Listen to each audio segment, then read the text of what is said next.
good to go. Finally. I'm assuming it's working. I think it's working. It better be fucking working. Okay. Yep, I'm now live on Twitch. I'm live on Twitch. And then, whatchamacallit should be coming up shortly for YouTube. All right, let's see what we got here. We got a good old stream from Mad Krome on Twitch. Let's check out the YouTubies. You say YouTubies? I have no idea what you're talking about. I have a very good idea what I was talking about. Yeah, I guess. Yeah, you're good. Sick. All right, we got it, baby. You got 2 subscribers.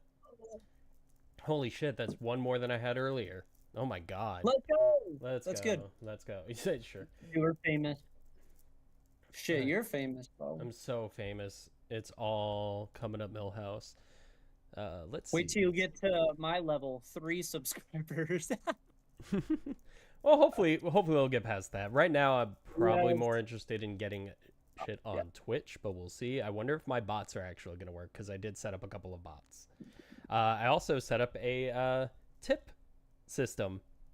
Oh, cool. So now people can tip me if they so desire. Hell but yeah. Anyway, let's see. Make sure I got all the shit up that I need. Let's minimize that. Okay, this is... Wasn't there another thing I wanted to keep up? Oh, yeah, I like dragged that down. That's fine. All right. So now we are going to continue watching the 1 vs 25 video we were watching before. And yeah, gonna keep an eye on the waiting room, see if anyone wishes to join in on the discussion, would like to discuss with us either of the 2 options that are currently up on the stream. And so yeah, let's begin. Boop. All right, so we left off at this ad, I think, and now he's going to go into another discussion. Healthcare costs and gun violence harm young Americans. LGBTQ plus acceptance does not. Oh yeah, stream it to me. Oh so yeah, I do need to do that, don't I?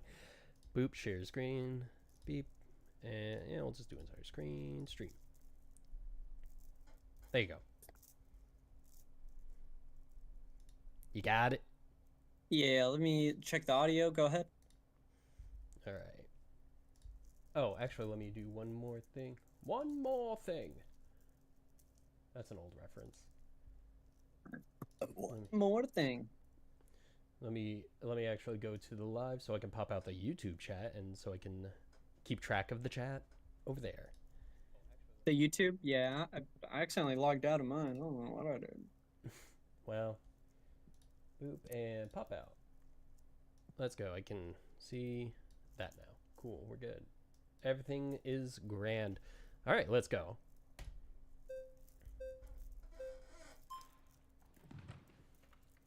Hi. I just want to make sure can we agree? Oh, actually, hold on. LGBTQ plus. All right, so his claim is going to be healthcare costs and gun violence harm young Americans. Healthcare costs 100%. Gun violence does frequently harm young Americans. If we're being real, there's a lot we could probably go into about that, but I'm not super educated on it. And then yes, LGBTQ plus acceptance does not harm young Americans. And gun violence harm young Americans. That's such a weird contrast. Yeah. Like going from healthcare and gun violence and equating the metric. It's so weird trying to compare the metric between those 2. So, I mean, I know what Xander is doing here. He's obviously, absolutely. Yeah. So, I get it. It's like these are things we should be focusing on. Accepting LGBT people is what's wrong with it, right? Anyway, it's kind of like I want to talk about the LGBTQ, but also I want to talk about healthcare and gun violence. Yeah, true. It's like wrapped up in one, and it's rough, let me tell you. And given the format of Jubilee, that's horrible. That's genuinely like bad. So we're gonna see where this goes. Yeah, no, I'm curious where the interlocutors are gonna take it. Here, I'm gonna be right back. I need to get a better marker. Okay. I'll be right back. Okay, hurry up. I apologize. Oh, honestly, I need to get water, so give me a sec. All right, go for it.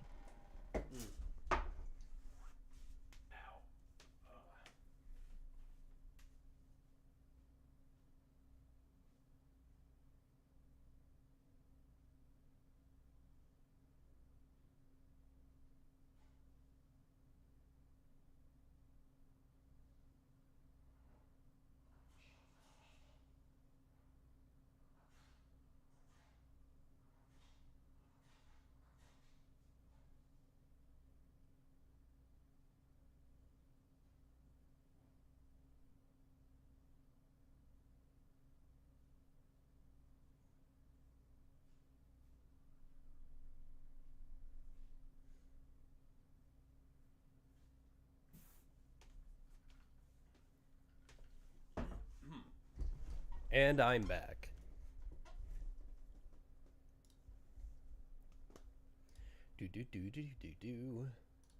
Well, if anyone's watching, thank you for being here. We are about to continue our tread on this video. It's the 1 LGBTQ plus activist versus 25 conservatives.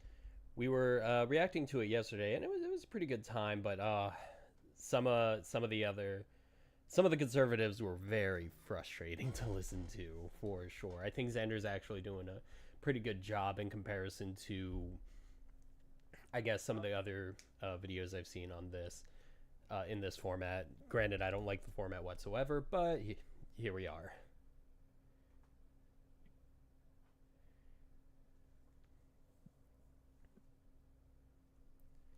Yeah. Oh, well, that one's supposed to boop. You got your marker yet? I got markers and I got colors. Oh, you've got colors too. Wow. No purple though, unfortunately. Wow. Well, okay, then what's the point? Exactly. We gotta end the streamer right now, dude. No, it's all over. All right. I'm ready. Let's continue. Hi. I just want to make sure Can we agree that our shared value for this debate should be that all young Americans have safe and healthy childhoods? Absolutely. Okay, beautiful. Yeah, I just want to make sure I heard that right. Young Americans referencing children. Yes. So then I want to switch the focus on what the plus represents, an LGBTQ plus. Why is he focusing on that? Whatever. Because he doesn't have that argument. I was just saying because he doesn't want to focus on the topic. Yeah, I guess not. Oops. I just want to make sure. Healthy childhoods. Absolutely. Okay, beautiful. Yeah, I just want to make sure I heard that right. Young Americans referencing children. Yes. So then I want to switch the focus on what the plus represents, an LGBTQ plus. First, I want to state that gun violence has been the leading cause of death for American children. I like how they're just kind of trying to talk about two different things. Yeah. Right off the bat. But I get it. He wants to shift. Yeah, he wants to shift, and Xander isn't going to let him. The last 4 years, and 6 American children die every single day from gun violence, and 4 million young Americans are currently uninsured, which makes them 60% more likely to die, while LGBTQ plus acceptance risks no American children's lives. I'm not in disagreement with that per se, necessarily. I love that. But where we're headed, right? That plus is a placeholder for MAPS, for minor attractive persons, No one thinks that's okay. No one reasonable thinks what did they say? Could you rewind it? They said MAPS. Have you heard of that?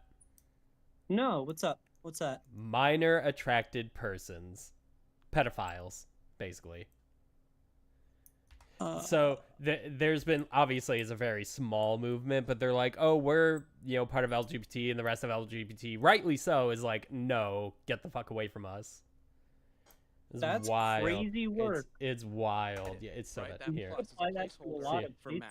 It's a placeholder for MAPS. Minor attractive No, it is not. That No, would it is be not. insane. Absolutely That's it is. pedophilia. I'm glad that you think it's pedophilia and it's insane. Well, it's defined as pedophilia. But I think you understand and you know that your side of the aisle does not feel that way. No, Based on what assumption, asshole? What? Why do you... Where's the connection? Where's the connection? How does he make that connection that LGBTQ plus MAPS is in the plus? Why does he assume that LGBT There is a large group that pisses me off. Most acts of pedophilia in the United States of America. White men, I think. I'll give you a hint.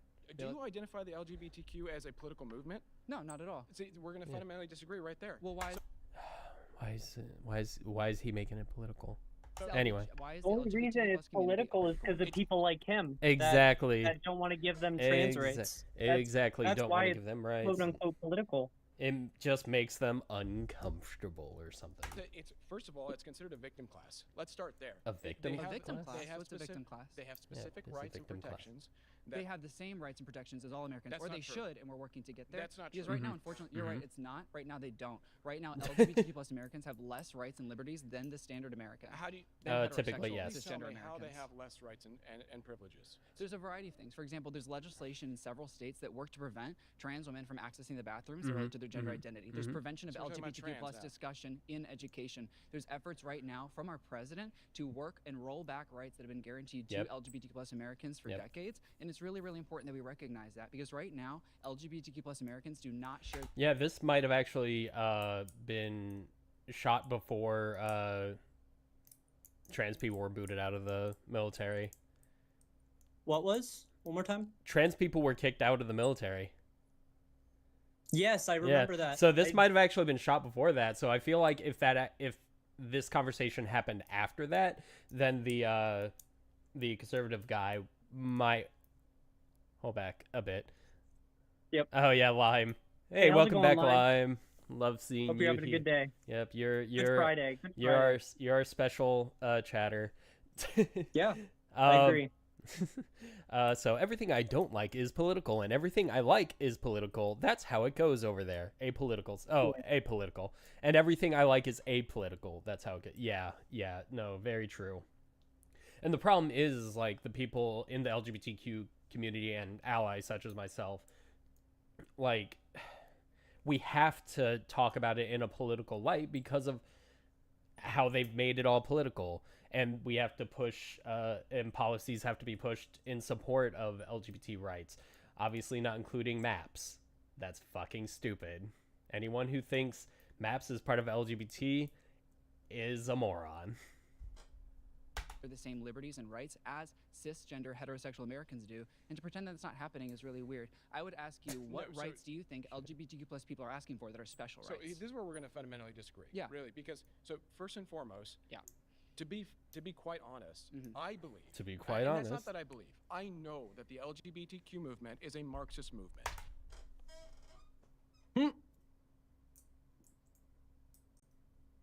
How? Sorry, Kitty, I yelled over at you. I'm sorry. How?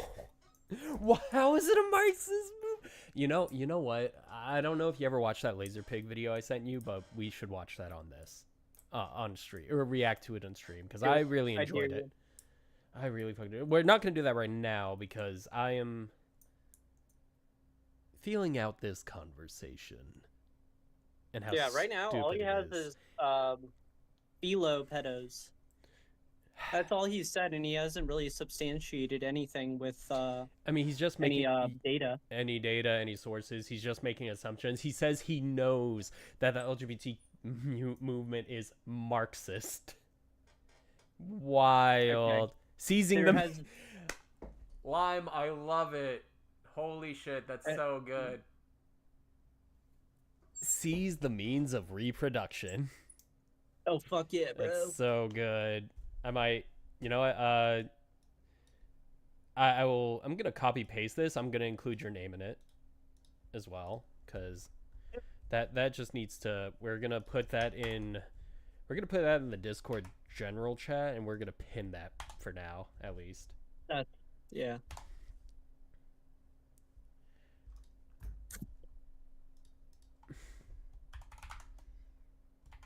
What's your handle on YouTube? Just mad mad Krome, no underscore anything.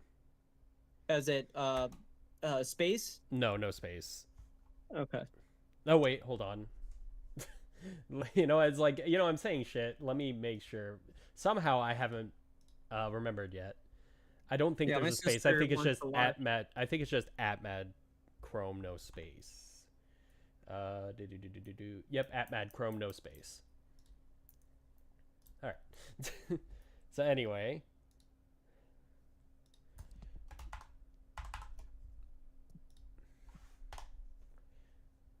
All right, and we are gonna pin this message.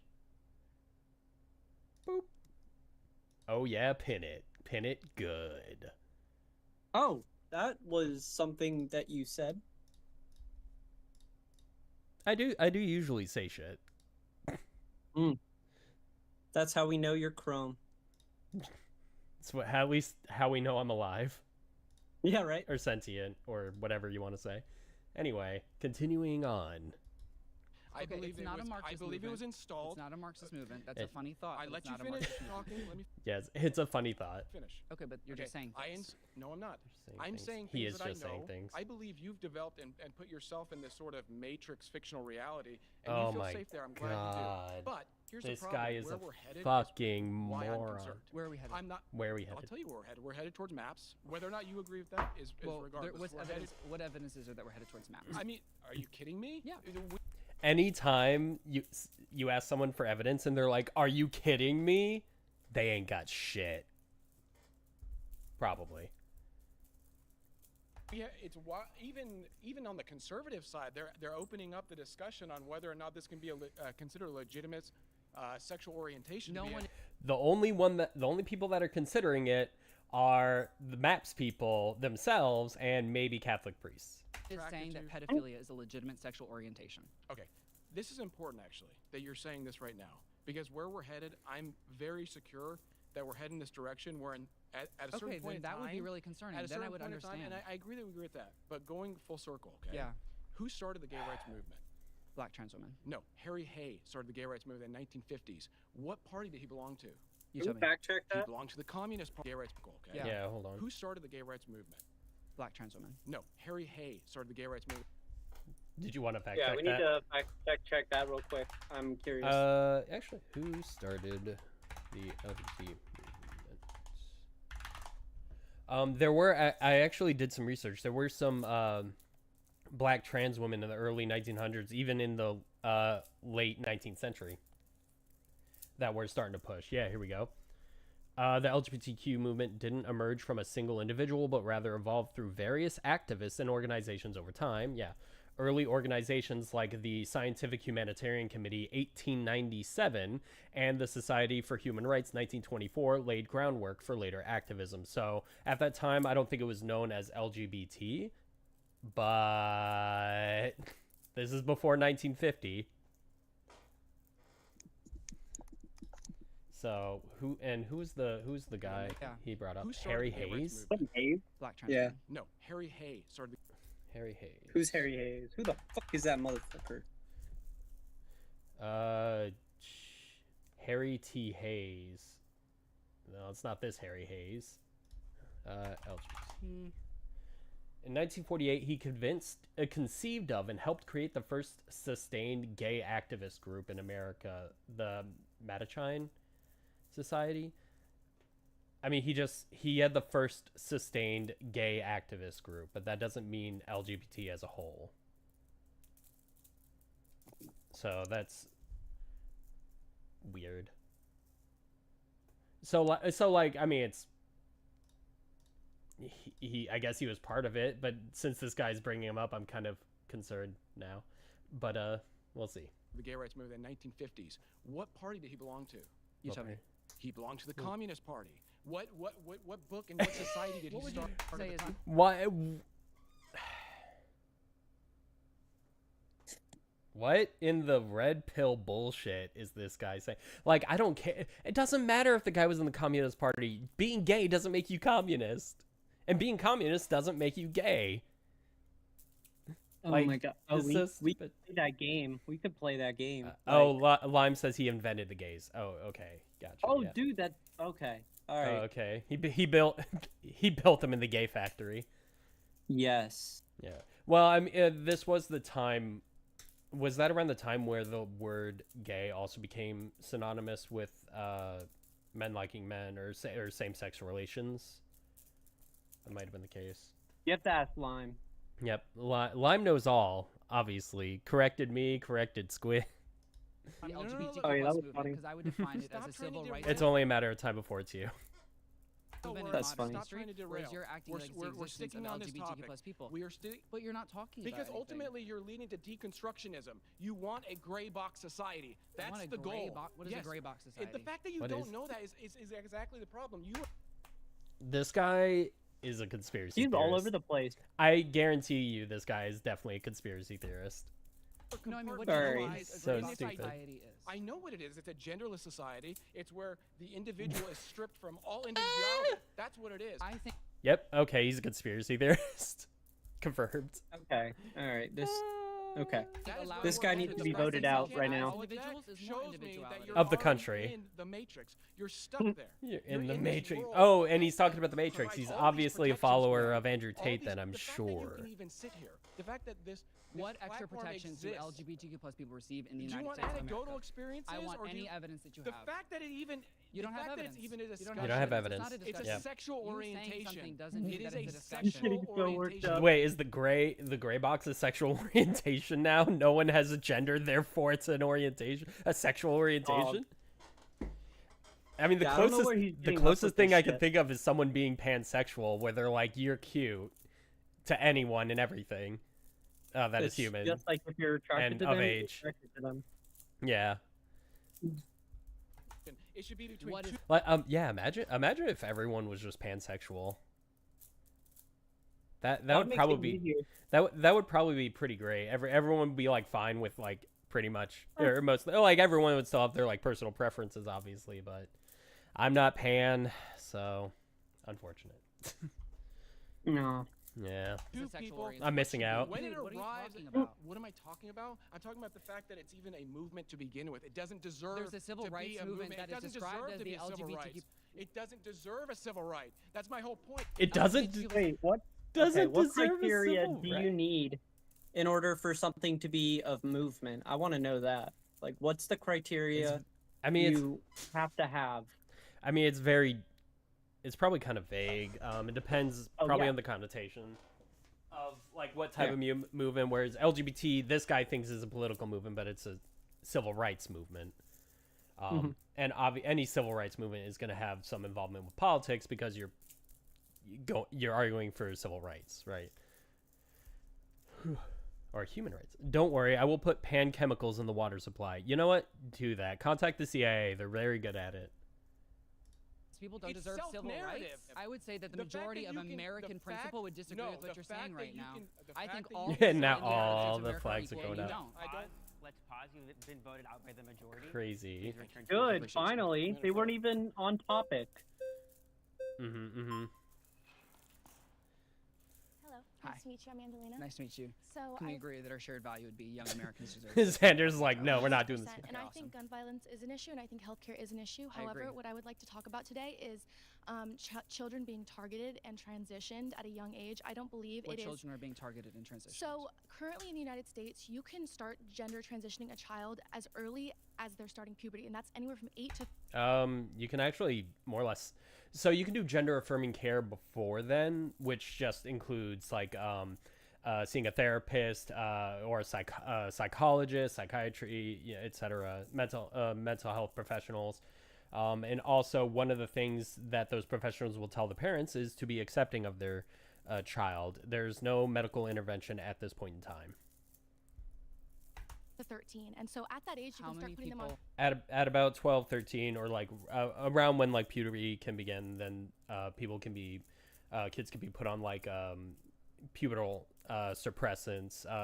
Also, I think I mentioned to you yesterday, precocious puberty is an exception. So yeah, but there hasn't been any. There's very little risk of adverse reaction from being put on puberty blockers.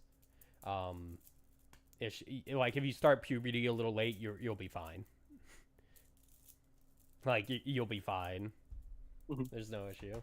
Puberty blockers, and which is not. People just need to trust healthcare professionals. How many irreversible doctors and gender-affirming care procedures have been done on ages 13 or under in the United States of America? Listen, just the idea that you even put them on puberty blockers, that's irreversible. Do you understand that? Not all puberty blockers are irreversible. New treatments are coming in every day. So let me break down the stats. Yeah, puberty blockers. Do you know what puberty blockers are? Puberty blockers is Lupron. That is the brand name for puberty blockers, Lupron.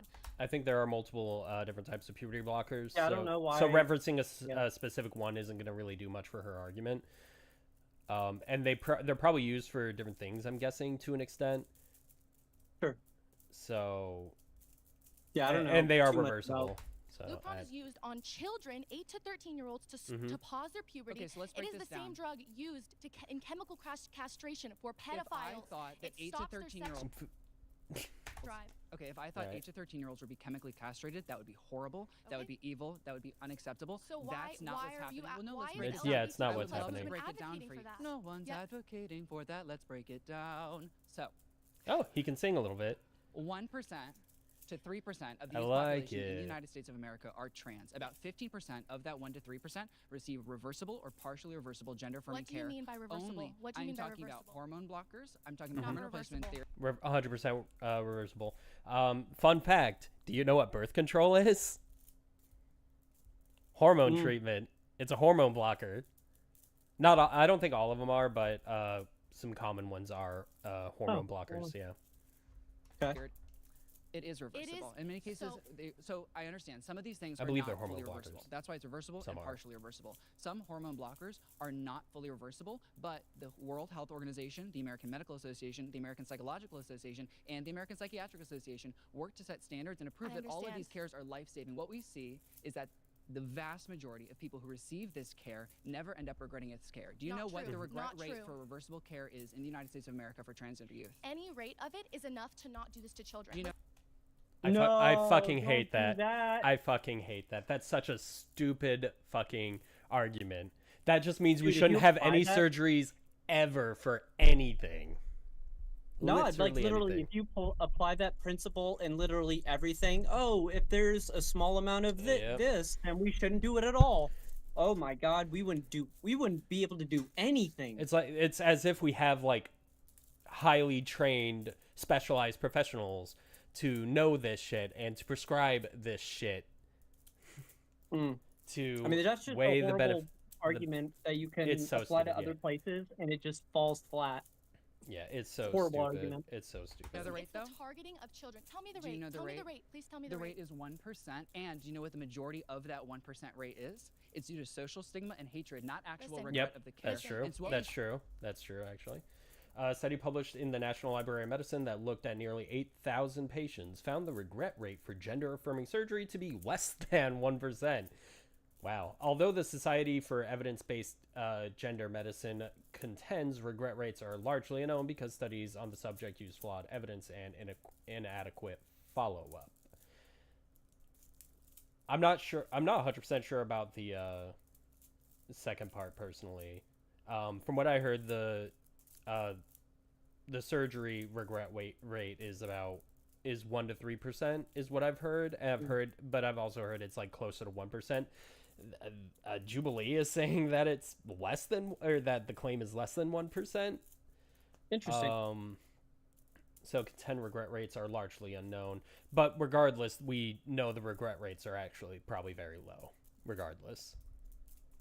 Is lower than any other procedure, pretty much. That's enough to not do this. No, it's Children not. cannot make decisions. Listen, how can a 12 or 13 you decide you never want to have is very... You can't. That's not happening. Hormone replacement therapy isn't sterilization. That's not Hormone true. replacement therapy. Then why do we give Lupron, the same drug we give to children, to pedophiles to chemically castrate them? That's not what's happening. That's not what we're doing. You don't think I don't think like pedophiles? I don't think we're chemically castrating our young American children. All gender-affirming care surgeries have... Do we even actually do that to pedophiles?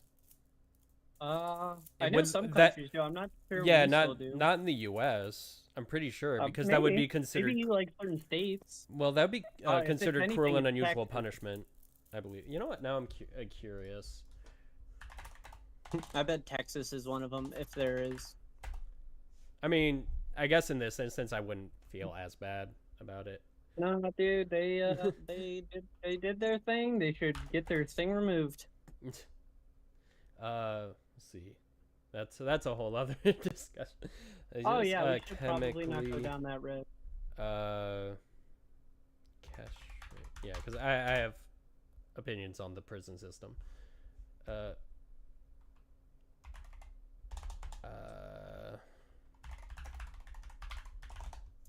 Biological weapons. Under the current law, perpetrators of sexual crimes against minors aged less than 16 are subject to chemical castration.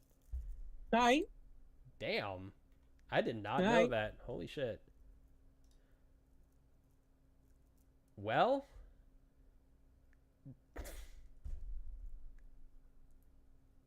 All right, get that out of your search history. Oh, hold on. Oh, no, this is in Korea. What about in the U.S.? I asked for the U.S. specifically. Let's see. While chemical castration for child sex offenders is a legal option in some U.S. states, it's not a widespread or universally mandated practice. Let's see. The states that do allow it, I guess at least to a degree, are California, Florida, Louisiana, and others. Well, didn't list the rest. Well, whatever. Oh, no Texas? That's crazy. It's Texas is probably in there. Let's be for real. All right, here we go. Florida, no, not that them having it would be a bad thing in this case. Nah, dude, it's just I know to have a period of time between about 1 to 5 years in which these people are receiving treatment. They are working with medical professionals. You do not even have to go to a psychologist. That is not true. Blair White, you have to. You 100% have to go to a psychologist you have to see a medical doctor if you're going to be getting any of these prescriptions. Therapists can. She needs data. She needs data. Trans women in America right now said she had to get no psychotherapy. Blair Wright is proven to what? spread misinformation online and in the media. Blair Wright is depression is real. Gender dysphoria, I agree, is real. Agreed. But I don't think the way we treat this is by just slapping on hormones. So what happens to anxiety, depression, and suicide rates after a young trans person goes? You know, how do we treat depression and anxiety and other things? Medication. Yeah. Oh my gosh. Some people. Yeah. What? Well, I would say some people on medication for depression unalive themselves. So therefore, we shouldn't give anybody SSRIs. That's it. Clearly, I need to get off mine immediately. Let's see what happens. Yeah. It probably no, it's horrible. It would probably suck. Horrible argument. Yeah. Listen, I don't disagree that sometimes it might be the right decision for someone. In 70% of cases, suicidality goes down. No one is advocating for child to make decisions by themselves. They're working with their parents to receive parental consent, medical supervision, and they're not happening under the age of 13. And the majority of doctors in all cases in the United States of America are telling people not to have a lot of these crucial surgeries until they do reach the age of 18. Yep. Do you know how many people have had surgery in the United States? Can we fact check that, by the way? Which? Oh, that they don't. The 70%. What was it again? The 70%. It was like 70% of cases. Suicide goes down or whatever. Yeah, and 70% of cases. I want to fact check most of this stuff, because they don't fact check a lot. Yeah, I guess lots go through. Lime says probably some of those people think depression is cured by stop being depressed. Lol. Oh. True. I literally had a conversation with a guy who thought, diet, exercise, and stuff is enough for everyone, but it's not. And I had a good conversation with him about it, and he seemed like reflective on what I said. So hopefully he took it to heart. It's like those things can help. Don't get me wrong. For some people that is enough, but for a lot of people it's not. Anyway, decrease in 70% of trans. They're still not even really talking about the claim that he made. Funny. No, they're not. They're going down the anti-trans rabbit hole. Yeah. Oh my god. Trans individual that received. What's funny is she started out with, I think gun and healthcare is an issue, but... All right, here we go. I am looking at a scientific study. Results. In 2020, utilized a cross-sectional online survey of 288 U.S.-based gender trans adults. It's not that many, but That's interesting. I'm sorry to derail. The Pope has offered peace talks. The new Pope has offered the location, the Vatican, as a place to hold peace talks between Russia and Ukraine. I mean, cool, I guess. Yeah, seriously, like that's like the first time I've actually seen like a Pope actually get involved with armed conflicts and trying to resolve it. Not that I like this Pope is this Pope is much younger than like other popes, so maybe he feels a little more. All right, I was gonna make a joke. The Catholics love him. I'm gonna refrain.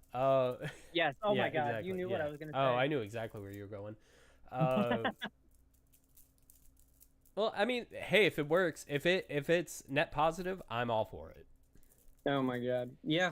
Honestly, me too. Like that's pretty cool. But anyway, at least going. I thought that was interesting. Yeah, it is. Anyway, participants were asked if they ever had a history of suicide attempts or thoughts of suicide as a dichotomous variable before gender-affirming treatment. Prior to initiating unspecified gender-affirming treatment, 73.3% of the sample reported a history of suicidal ideation. This percentage dropped to 43.4% following the initiation of gender-affirming treatment. But again, this is kind of a small sample size. Let's see. Pretty good, though. Prior to treatment initiation, 35.8% of the sample reported a history of suicide attempts, and 9.4% reported a history of suicide attempts after initiation of gender-affirming treatment. So, at least in this sample size, it all went down very considerably, but... let's see. Do they have any more? 9.4. Damn. Okay. That is a small sample, but no, it looks like there's more studies they looked at. There's a lot of shit here. Oh yeah, no, there's more studies. God, I wish I was really good at reading studies. I'm not. Yeah, I need to. I mean, it's a lot of effort. Okay, so it looks like they were asking other places, but they were having a hard time getting any decent data or anything. Let's see.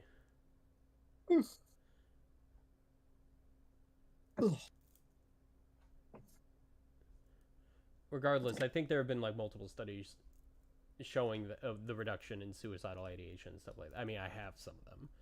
Pretty sure. I don't remember seeing something about 70%. Let's see. Oh, what is this? Suicide risk reduces 73% in transgender, non-binary use with gender-affirming care. I'm assuming this is referencing that study I just looked at.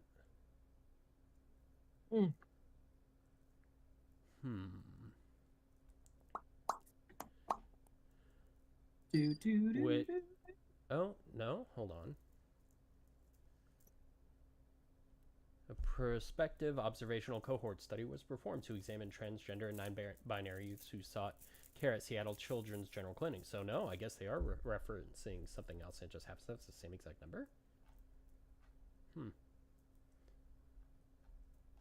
It might just be a crazy coincidence.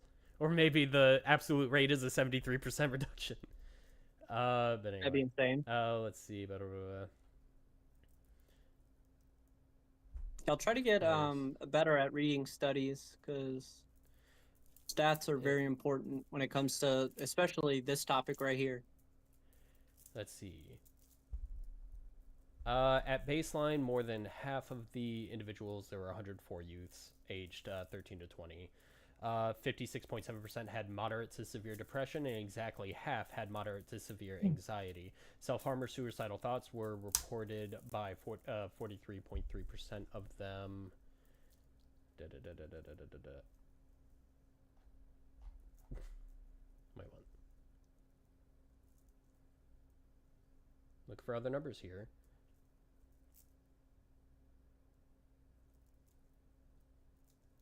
It doesn't say anything. It doesn't say much else. Wait, does it even... Alright, where else does it say the 73? Wait a second. Okay, there we go. Oh, the anti-transgender legislation can have negative outcomes? Sure, yeah, obviously. By the end of the 12-month follow-up study, 66.3% received puberty blockers, GAH, hormone therapy, I think, or both. 35 youths hadn't received either intervention. While there was no association found between these interventions and anxiety, investigators found promising results. With an adjustment for temporal trends and potential co-founders, individuals were 60% less likely to experience depression and 73% less likely to experience suicidality. The only thing that kind of bothers me here is I don't know if they have an actual link to the study they're referencing, which is always frustrating. And I don't know who HCP Live is.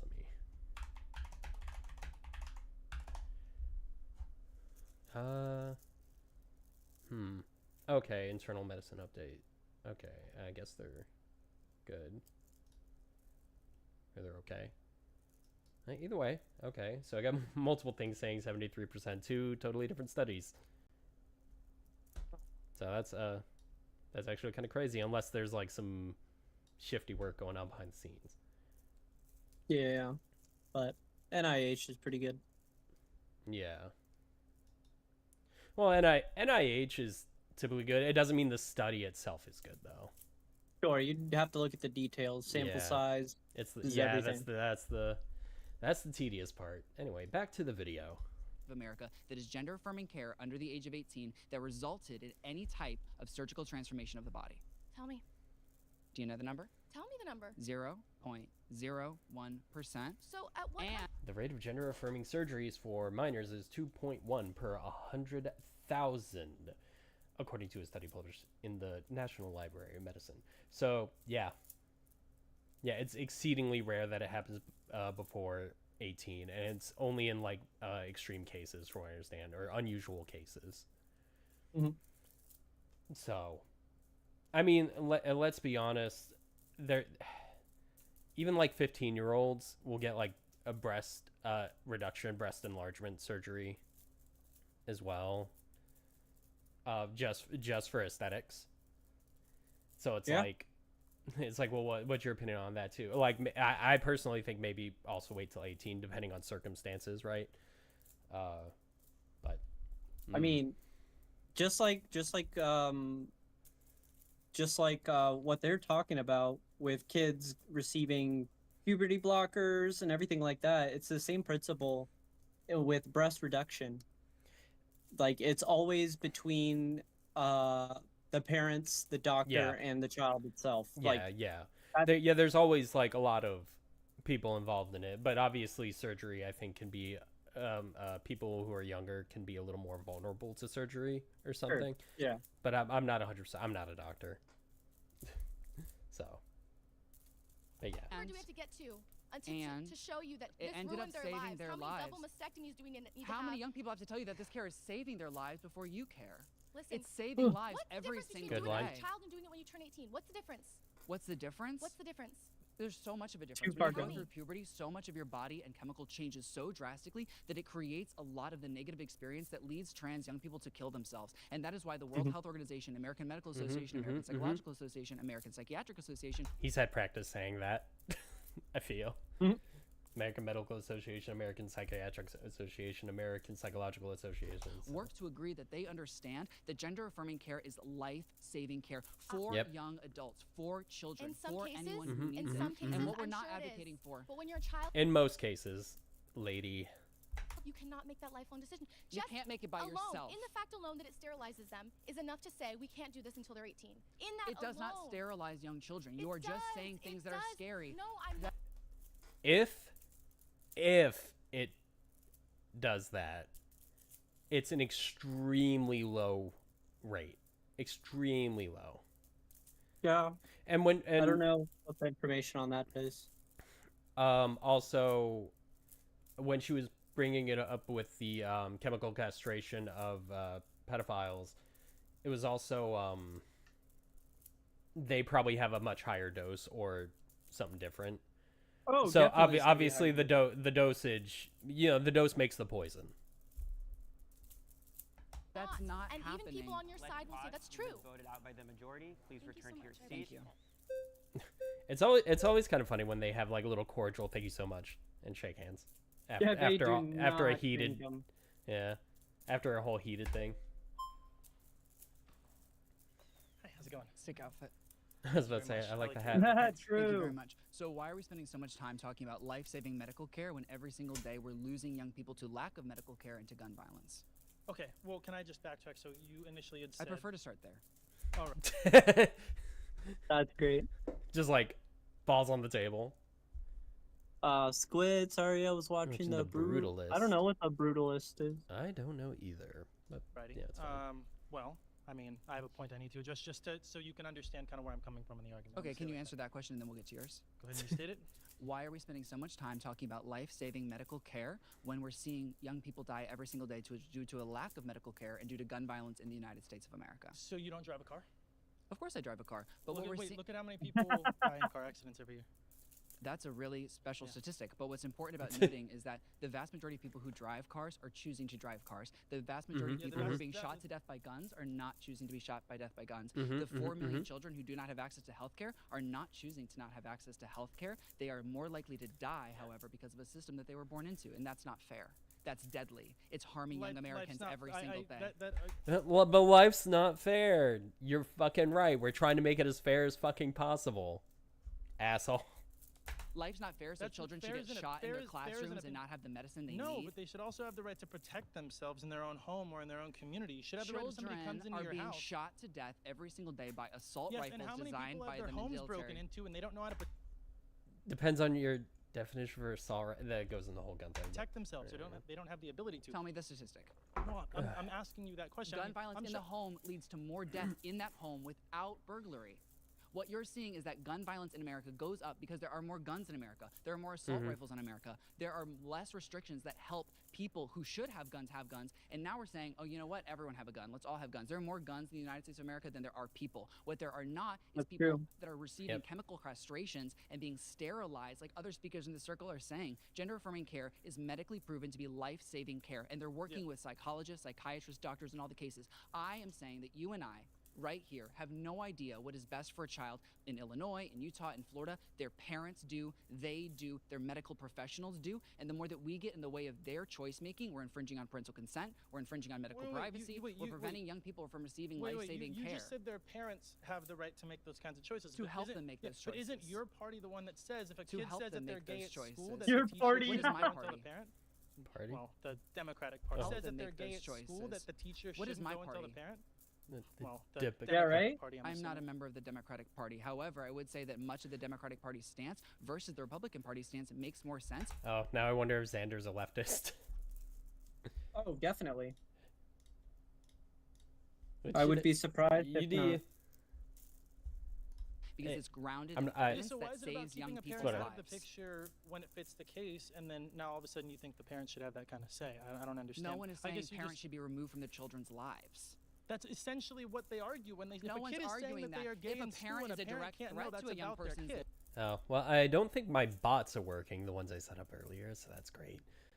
For those of you who may be watching, the link to join the chat to debate us on any issues that are up on the board, which I think there's only 2 at the moment, please feel free to click on the link. You'll end up in the waiting room, and we will drag you once we see you. And then we can have a great discussion, so we don't have to only react to videos, even though this is actually kind of fun. I'm enjoying this, but it's not the main point of having this stream. Oh, and if it doesn't work, please let us know, because I wouldn't be surprised if something else broke. That needs to be evaluated, but that's not happening in the conversation. Well, what do you consider a direct threat? I guess that's the thing. I mean, there's how many trans people are transitioning without the support of their parents?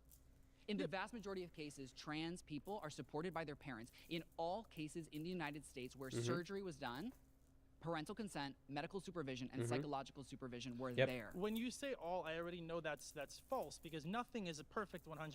Like that already is just, that invalidates everything you're going to tell me with statistics. When you say all, my God. What? Hold on. Was done, trans people are transitioning without the support of their parents. In the vast majority of cases, trans people are supported by their parents. In all cases in the United States where surgery was done, parental consent, medical supervision, and psychological supervision were there. When you say all, it invalidates everything you're going to tell me with statistics. When you say all, I know that's, maybe you're right, maybe there's a lot, but when you say all, that's it. You've been voted out by the majority. Cool. Please return to your That's a dumb argument. That's dumb. Like, maybe you shouldn't say all, but, like, I can't imagine a situation where it would have been okay for that to happen without supervision. Like, if someone did get surgery without, like, supervision of, like, psychologists, therapists, psychiatrists, etc., something else is going on there that probably shouldn't be going on. Probably not. Hi. How you doing, man? Joshua. How does LGBTQ plus acceptance harm more young Americans than gun violence and healthcare costs? So, define harm. What does harm mean to you? To me, harm would mean reducing quality of life or ending the life. Okay, so the word of harm, it doesn't have to necessarily mean physically. You can harm somebody by spiritually, mentally, and all of above. Entirely agree. Right. So when what we see is that when we support and affirm LGBTQ plus acceptance, depression rates, anxiety rates, and suicidality rates go down significantly. 60% is the rate of change in suicidality rates when we see LGBTQ plus people being accepted. Suicidality. Honestly, that's not necessarily true because it's 100% true. You can say that, but you can. I know you have your facts, your data to back all this up, but it doesn't mean it's true. My feelings. But how I feel on this situation. Well, if you really want to if you really want to go to realization, when they do transform to LGBTQ, their anxiety actually goes up.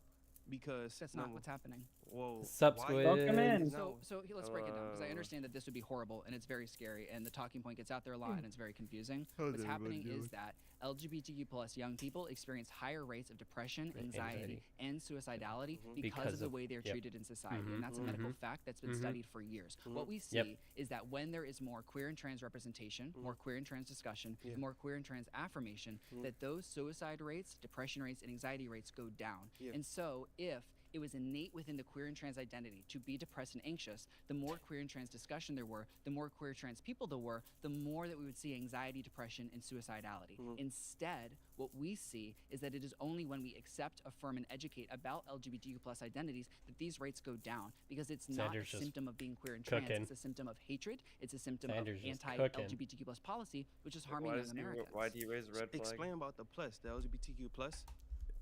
Whatever reason have you ever watched one of these 1v25 or 1v20 Jubilees? I've like seen it. Not like watch. Yeah, it's a really bad format. But Xander's kind of killing it. I really like Xander's pretty much no nonsense attitude. He's trying to just not let them. He'll let them speak, but he's not. He's very much trying to like keep the discussion narrowed as much as he can, which is nice. Well, what do you think about what I He's also very clear. No, I agree. Fantastic. But explain about the plus though with the LGBTQ plus, right? LGBTQ plus stands for the fact that, for example, intersex people, they don't have a letter in LGBTQ. Asexual people, they don't have a letter in LGBTQ. See, it's hard to say. I would say queer and trans. I think queer is an all-encompassing term, and trans is inclusive as well. Let's talk about intersex, right? Queer. So intersex itself. LGBTQ plus. Well, intersex itself, right? That still does not make a third gender. The chromosome itself identifies as a male if it has a Y chromosome. Still a male. So there are many people that's actually that are not true. XX that would have what you would describe as male reproductive organs, right? Yep. There are many people who are born XY that actually have female reproductive organs because chromosomes themselves don't define biology. Sex is actually a biological characteristic that chromosomes are a part of. The conservative brain is fried. He can't believe what he's hearing. And we also see that it has to do with hormones, and it has to do with sexual organs on the inside and outside of the body. And so it's not a singular thing that can be defined. There are 40 different chromosomal structures. It's not just XX and not XY. There are so many different people that fall within the intersex category, and that's why gender-affirming care originally existed, was to help these people receive the medical care that they needed. What we're seeing is that it is so essential to help people be who they are, and it saves their lives when you do that. Regardless of what you're saying, the chromosome. Let's pause. You've been voted out by the majority. That sucks. Please return I would have liked to hear what the conservative guy was gonna say there. Yeah, I thought he did better in terms of trying to define terms. That was awesome when he. That was nice. Yeah, seriously, when he came in, like, hey, let's define harm. But that's good. I think Xander ended up overwhelming him. That's the problem with this. Yeah. Yeah, for better or worse, I guess. Because I do like the fact that Xander is actually putting this information out there. From like what my research, I'm sure Xander's researched it way more than I have to absolutely to be on this show. But like I follow Xander's. Charlie Kirk was on the show. Okay, you don't gotta be researched. What are you crazy? That's true. That's true. I never watched it. I didn't want to watch it. Yeah, no, you don't. They just didn't. Whatever. They just invite spicy bitches on this show. Yeah. Well, Coffee. Ian is gonna be showing up soon, isn't he? Didn't he actually? He's gonna be in an episode. Or they are. Yeah, they. Yeah, they are. I think he's gonna be showing up in an episode. I just don't know when. Yeah, I don't know. So Ian, they're an atheist streamer. They're fairly big one too, I think, right? They're oh my gosh, they've blown up on YouTube. Holy shit. Like having 700 viewers at a time. It's not even that, dude. They're 139K. What? Worth of views. Oh, views. I thought you were about to say subs. I was about to be like, wow. I thought you were going to say like live viewers. I was going to be like, what? It's like, how's they're that at possible? 16K already, and they're... Yeah. I mean, they do have a lot of videos, because they like stream out of the day, every day, but like, they already have 5.2 million views. Nice. And they started on Twitch. They just started on Twitch as well, so... Well, no, they did that back in... I don't remember. But they did it a while ago, then they stopped, and then they just recently did it. Yeah, so I tuned in on that. Anyway, they're pretty fun to watch. What are you doing? Hey. Giddy. Doing well, how are you? Giddy. I'm okay. Okay, so... He's okay. Your original claim was that gun violence and healthcare costs harm young Americans. Sure. LGBTQ plus acceptance does not. Okay, so I agree with the first half. Okay. What's your disagreement with LGBTQ plus acceptance and how it does not harm young Americans? So I think that first I wish you would just say queer, but yeah. Such a mouthful to say every time. Something that's just fundamentally not true. Okay, well, it is a fundamental truth. What we see is that intersex, queer, and trans people have existed throughout all time, every continent, every single culture and society. The very first civil society, ancient Mesopotamia, had queer and intersex people. What we're seeing is that they existed in ancient China, ancient Egypt. They've existed everywhere throughout all time. It's not a matter of, I don't even know what you're saying. Well, that's because I didn't really say anything. You just kind of went off. Well, you just said that they're not real. Well, no, you said that they're not real, and that's enough to draw concern. Because it's like, what are you talking about? People can rewind about 25 seconds, and they'll see that I didn't say that. What did I didn't say that they're not. Should we rewind about 25 seconds? Oh, hello. Let's just let him go. Let's just let him go. Oh, that's a bot. Thank you, bot, for coming. Things that aren't young real. People, things that are not true. For instance, we're teaching boys that they can be girls. That fundamentally, I think, is unsafe. Boys can't be girls. Trans girls can be girls. And trans girls can be trans girls, right? And I wouldn't disagree with you that they don't exist. They're human beings. You're a human being. I love you and care about you as a human being. Cringe bot. We'll take it from there. We agree. Oh, hello, Break Hickita. What's up, Break? Yeah, hello, Break. How are you? True. And hey, it's elusive. Oh wait, yeah, it's you. Fuck. What? You go to hell. My alter. Joke's on you. It doesn't. Joke's on you. Hell doesn't exist. Okay, let's take that. That's a dub. We see each other. We're human beings, right? Okay, this conversation is making me cringe so far. They're just shaking hands and being like, "I respect you as a human." I don't know. Call somebody a slur. Do something funny. I don't know. Let's get to something crazier. But just, we did before you came in. There were some crazier people. Awesome. Yeah, so they can very well come back up. You know, this is just the modern version of Change My Mind. I just realized. Oh, pretty much, yeah. Change My Mind, where you just 100%. get one guy who's like more educated, and then a bunch of uneducated people, and then you put them all in a room and you see how it goes. Yeah. That's true. I agree. It's so annoying that it's like 1v25, but it's really just 1v1v1v1v1v1. Yeah, and it's like not even 1v1. It's like 1.5. Like, yeah. Like one person knows everything, and then you have a bunch of people who know like a tiny amount. Yeah. Yeah. They know the hearsay. There are still things we can teach people that can harm them. I think that I agree. Teaching hatred harms people. Teaching people not to accept people harms people. Sure. But teaching about LGBTQ plus identities saves lives. It reduces anxiety and depression. I guess my only question really would be, if you're going to say that their suicidal rates and depression rise because people aren't affirming like gender, right? Which they are. How do you measure that? I would want to know. Like, is it just? Would you just look at like? Would it just be like vibes? Be like, this state has voted against like gay marriage and more gay people kill themselves. Like, how do you measure this? That's what I want to know. It's data that's been running for decades that they've accumulated over time to see the pattern. Maybe he explained it earlier because I just wasn't here for it. If he like explained like how, I think this would be resolved if he just gave like a brief, like this is how they measured it, and then people wouldn't, because then what's gonna happen is all these guys are just gonna be like, well, how do they even? If I was the guy arguing against, what's this person's name? Xander. If I was arguing against Xander, that'd just be like my first question. It would be like, how was this measured? Like, what did we? Yeah, I think. Well, a lot of it I think is it's probably voluntary survey. I imagine. Question mark. Right. Well, I guess suicide and depression would be different. I don't know. I would be curious just to be like. Also, they would be different rates. Yeah. Yeah, well, because I would hypothesize. Yeah, well, I guess it wouldn't. Never mind. I was gonna say I would bet being trans just has higher suicidality, like full stop, just because of body dysmorphia. But then it would. Yeah. Well, that probably contributes, I'm sure. Yeah, but then it's like, well, if the main point is just like accepting them lowers it, then his point still stands. So my observation would be irrelevant. He would be correct. I also did double check. Yeah, gender dysmorphia is not a disorder as of 2018. Dysphoria or whatever. Yeah.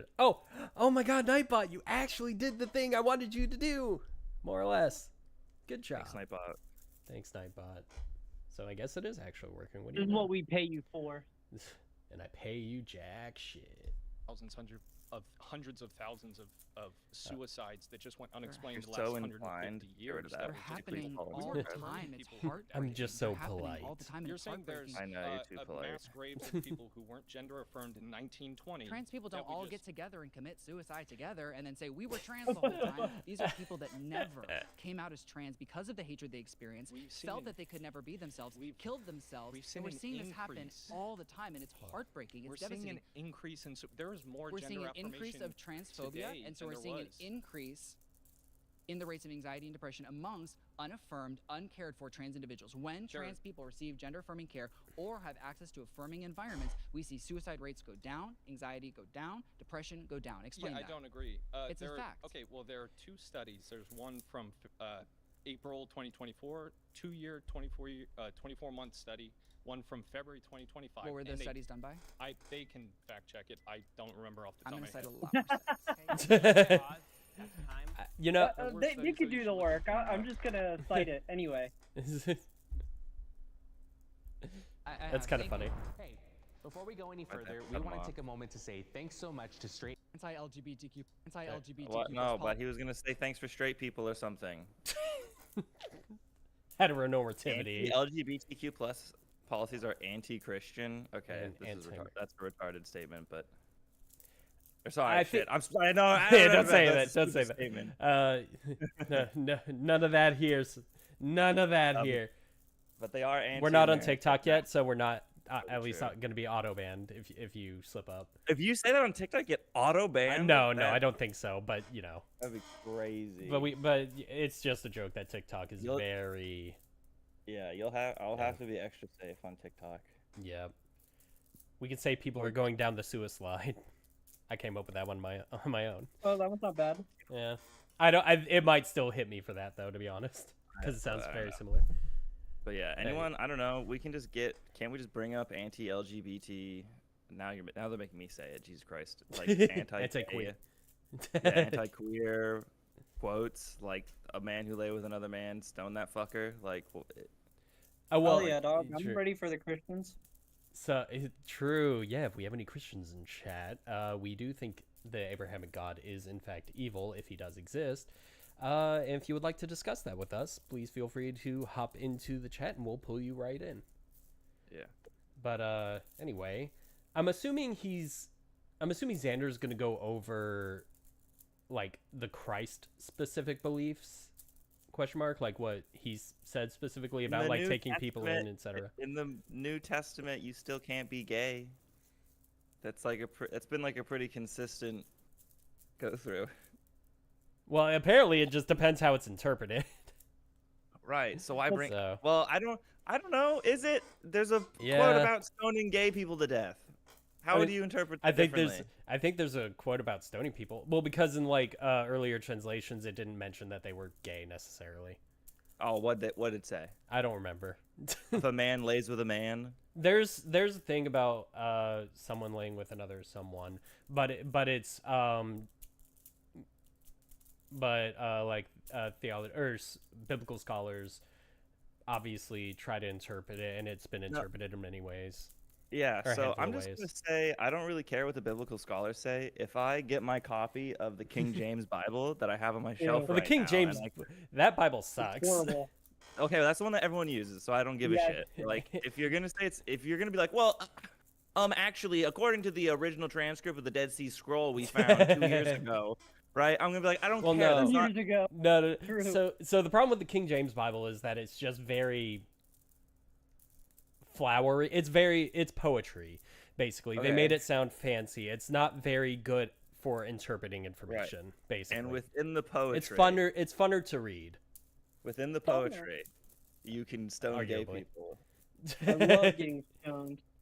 And I don't think that's a worthwhile critique because it's the Bible everyone uses. So like, go tell a fundamentalist Christian, like, wrong Bible nerd. I fucking will. Yeah, sorry guys, you're reading the wrong one. We could say the same exact thing. Yeah, it's like, well, we read a different Bible.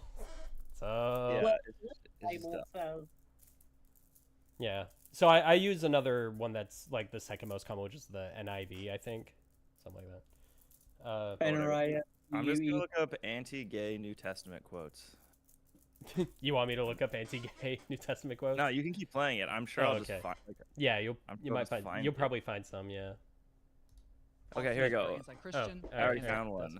Was it? Awesome. Leviticus 18:22. You should not lie with a male as with a woman. It is an abomination. There we go. That's pretty clear. That's King James. So let's get to Mark, because Mark's when they start. That's when they start talking about. That's like New Testament, right? Because Mark's one of the disciples. Coffee would know more than I do. Yep. Coffee, is Mark a disciple? Yeah, he's it's one of the Gospels. Awesome. So this would be New Testament, correct? Absolutely. Yep. Okay, but from the beginning of creation, God made them male and female. Therefore, a man shall leave his father and mother and hold fast to his wife, and the two shall become one flesh. So they are no longer two flesh, but one. What therefore God has joined together, let not man separate. I don't know if that's it's like pro-marriage. Let's see. Do not be deceived. Neither the sexually immoral, nor adulterers, nor men who practice homosexuality, nor thieves, nor the greedy, nor drunkards, nor revelers, nor swindlers will inherit the kingdom of God. And that's Corinthians. Corinthians is also New Testament. Is this also King James Bible? Yeah. Because I don't think in other translations of the Bible they even use the word homosexuality. I don't know, but it's just the book that everyone uses. That's why I don't care. Yeah. So we'll see. I'll get mine. All right, we're gonna continue the video. American. Got my running on shoes today. Oh, it's the woman that. You are fabulous. So let's start with the less. What the fuck? She kind of looks like Cher. A little. I even did. Yeah, we were talking about that. Cher with like a bee sting or something. Yeah, it's. Damn. It's obvious. Let's go anti-American. What is like your point in saying that? How is it anti-American to say that protecting our children, right? Our children is our only thing we have. It's the future, right? Agreed. How's that anti-American? Protecting our children would not be anti-American. Okay, but the LGBTQ policies, those, right? You're saying is anti-American. Yes. When you think of children, right? You think of what? Well, I have a 9-year-old, right? I think of the future. Okay, the future, right? Do you have a child? No, I don't. Do you want children? Maybe. Okay, all right, so good. You want to have a child, and you want this child. Xander said maybe. child to be she's protected, correct? I mean, whatever. Hypothetically, yeah. When you think of your child being protected, what is an issue you don't agree with? What's something you don't agree with? Gun violence and healthcare costs. Okay, gun violence and healthcare costs. Do you come from a family that didn't have healthcare? I come from a family that struggled with healthcare access. Oh, had healthcare access for me. Hold on, pause, boys. What's up? We have been bamboozled by this website. My version of the King James Bibles has a different quote. Wait, really? I wonder if this was they got rid of the gay thing, but it's still like kind of like it could be interpreted as such. Yeah, it'd be like calling somebody like it'd be like using you know how there's that thing in England like back in the day when a guy was gay they would just say he died unmarried. You know what I mean? I don't know. I didn't know that. I don't know. I've heard people say that. It would be like in that kind of realm of like what like there's an implication. Oh, but I'm gonna feed the cats, but I'm still listening. Yeah, go for it. Implication. So, according to Corinthians 6:9, it says, "Be not deceived, neither fornicators, nor idolaters, nor adulterers, nor the effeminate, nor abusers of themselves, with mankind, nor thieves, nor covetous, nor drunkards, nor revelers, nor extortioners shall inherit the kingdom of God." So they don't say gay people; they just say effeminate people will not be allowed into heaven, which is almost funnier, honestly. That's kind of hilarious. Like even if you're not gay, if you're just girly, that's gotta be like a dog whistle or like implications. There's just no way. Like imagine you're a guy and you're just like a little girly, but you have like a wife and kids and follow God exactly, and God's like, sorry, bro. You liked womanly you liked womanly margaritas, so you don't get into heaven. Sex on the beach, man. That's it. Yeah, sorry, bro. You're fucked up. Cosmopolitan, done. Yeah. Right to hell. That's funny.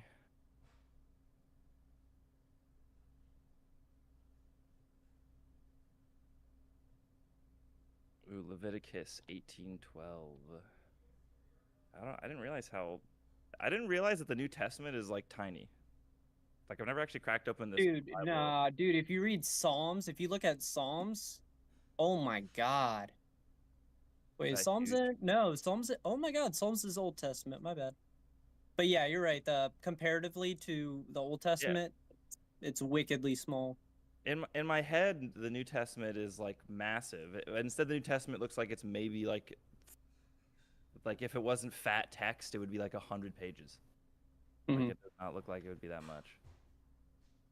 So really, if anything, that just indicates that they didn't even like talk about being gay that much in the New Testament, which means I feel like we should just default to the OG, which is don't be gay, homie.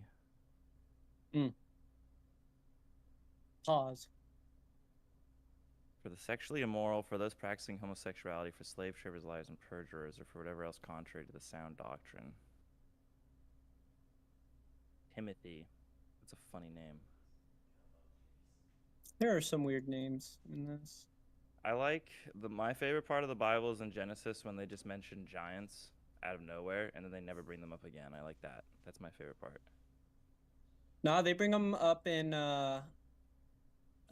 fuck. It's when God's like, "Hey, yo, fucking slaughter these people." They do like surveying on like these groups of people, and then they find out they're like giants. Ow, fuck, that hurts. Okay, I'm back. I forget the exact place though.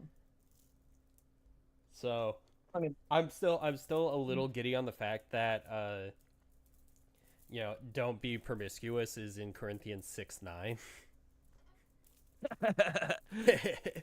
I'm an adult. I'm a fucking adult. That's actually pretty crazy that like your copy has a different translation. I know than what this. It's like this is so stupid. Effeminate.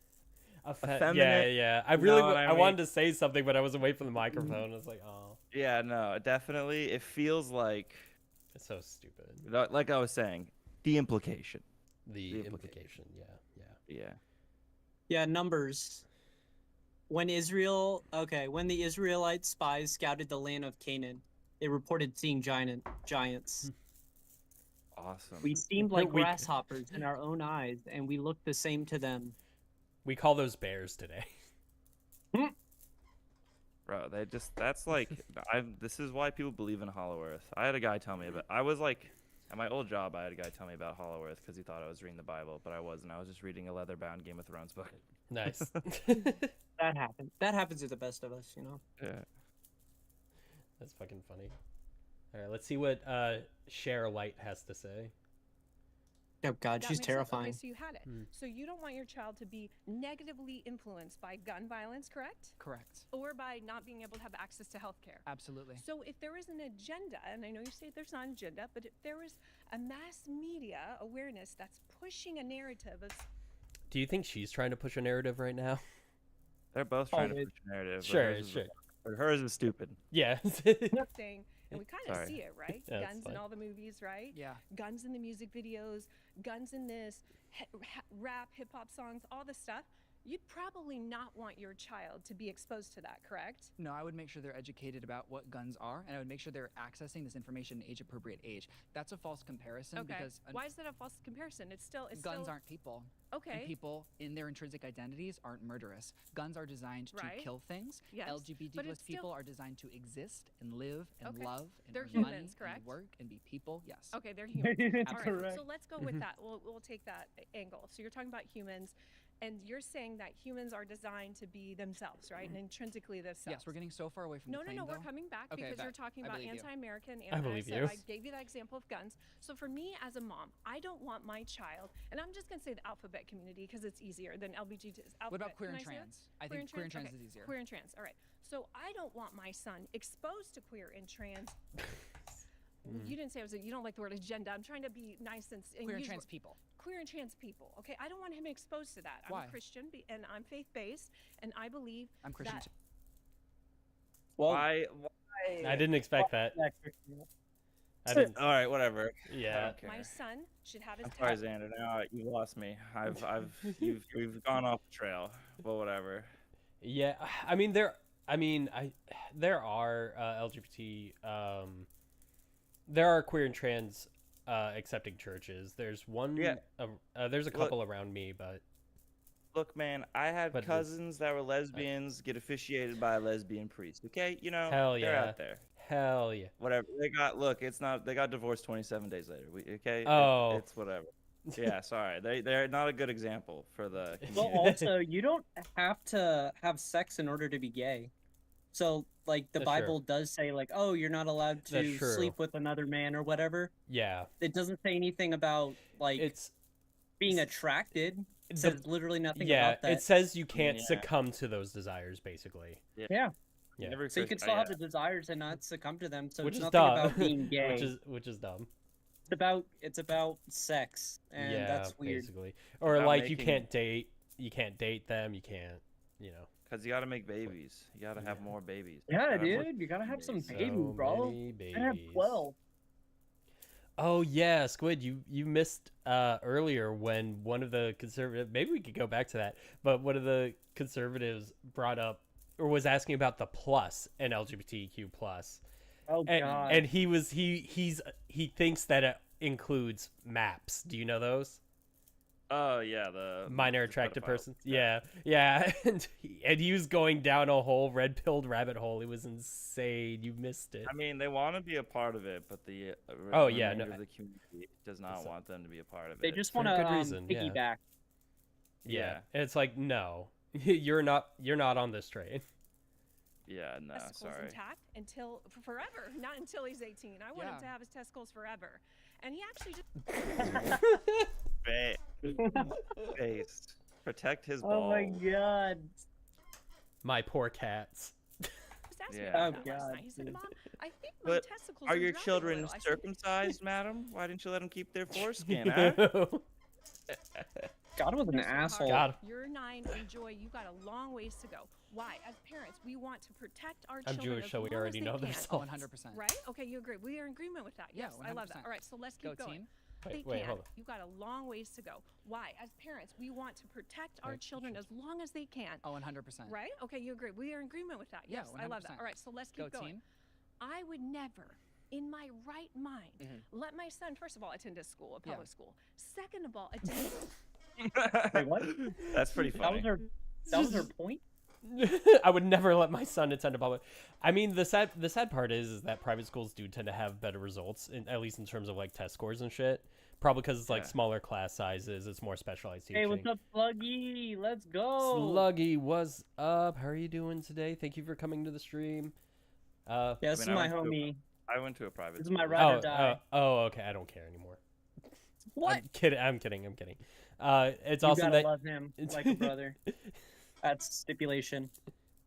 Oh boy, that's a lot of commitment. It is. But thank you for stopping by. Appreciate it. So we're gonna continue watching Diet Share and see what she says.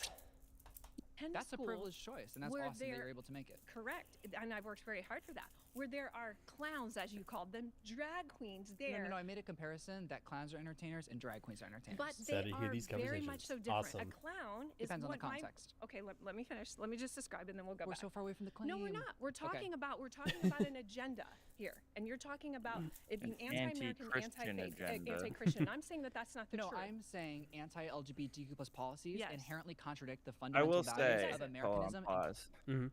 About drag queens. I'm like okay with it, right? They can do what they want. But when I was drunk at a gay bar, every time I saw a drag queen show, my brain would go to this schizo 4chan post I once read about a guy being like, the left worships the aesthetics of Satan, and this is evidenced by drag queens. And I would watch drag queens, and every time you saw a really bad drag queen, I was like, that schizophrenic has a point. Like, wait, what do you mean by bad drag queen? What does that mean? As in, they just like looked bad. You just looked at them and you were like, they didn't put in the effort, or they put in all the wrong effort, and it just came out looking unpleasant, right? Like there was one I saw who based her clothing on like a clown, and I'm like, I'm not into this. Yeah, I'm drunk. I already don't really like drag queen shows. I'm like, this is some straight demon shit. Like, I am not enjoying this at all. So, but anyway. If you're drunk enough, a lot of things could be some demon shit, I'm sure. Yeah, I was like, this is a deeply unpleasant thing. I would need to talk with drag. That's not even an issue with drag queens. That's just an issue with that one's aesthetic. Yeah, no, that one's aesthetic. True. I mean, you're also a fashion diva, so. I am a fashion diva, that's true. But I also just don't like, I won't lie, I just don't get, I'm like too straight acting to like get drag queens. I just look at them and I'm like, I don't understand what's going on. I mean, one of my coworkers does drag from time to time. They do an excellent job though. Oh my gosh. I've only been to one show and it was great.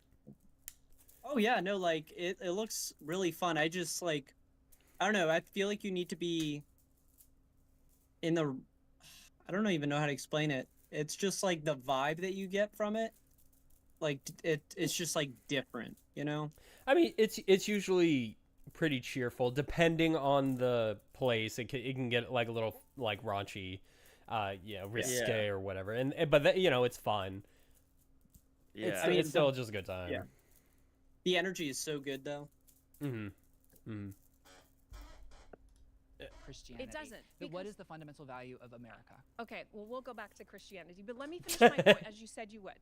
Okay, so I'm not letting my son be exposed because you're kind of in denial, sweetheart. You're saying that a clown is the same thing or same humor.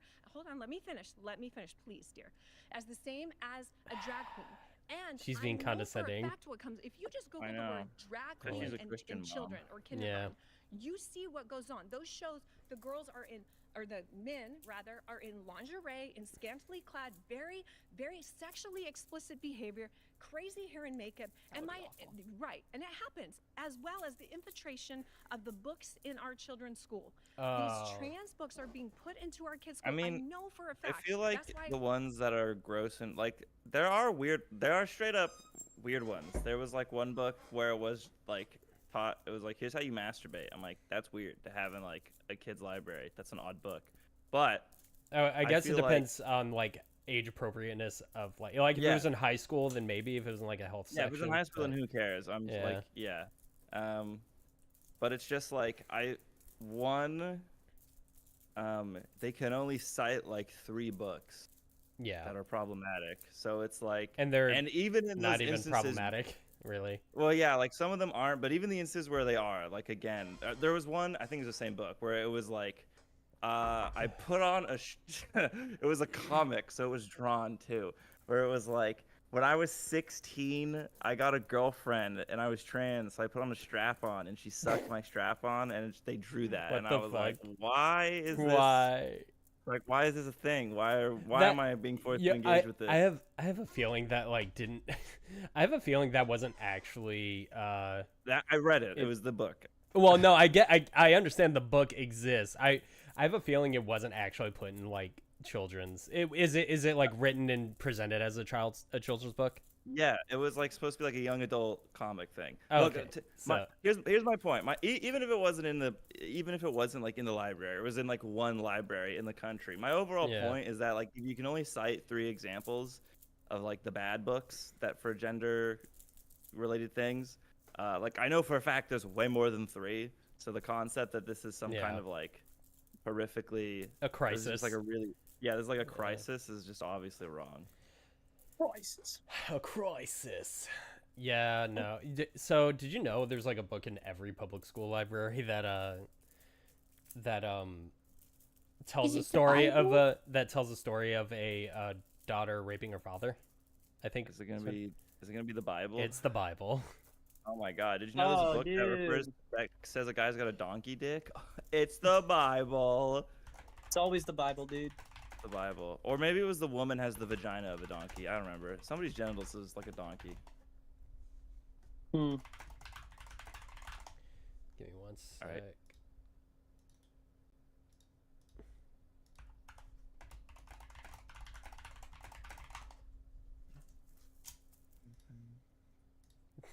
I'm whoring my stream out to a friend. Oh yeah, based. Yeah.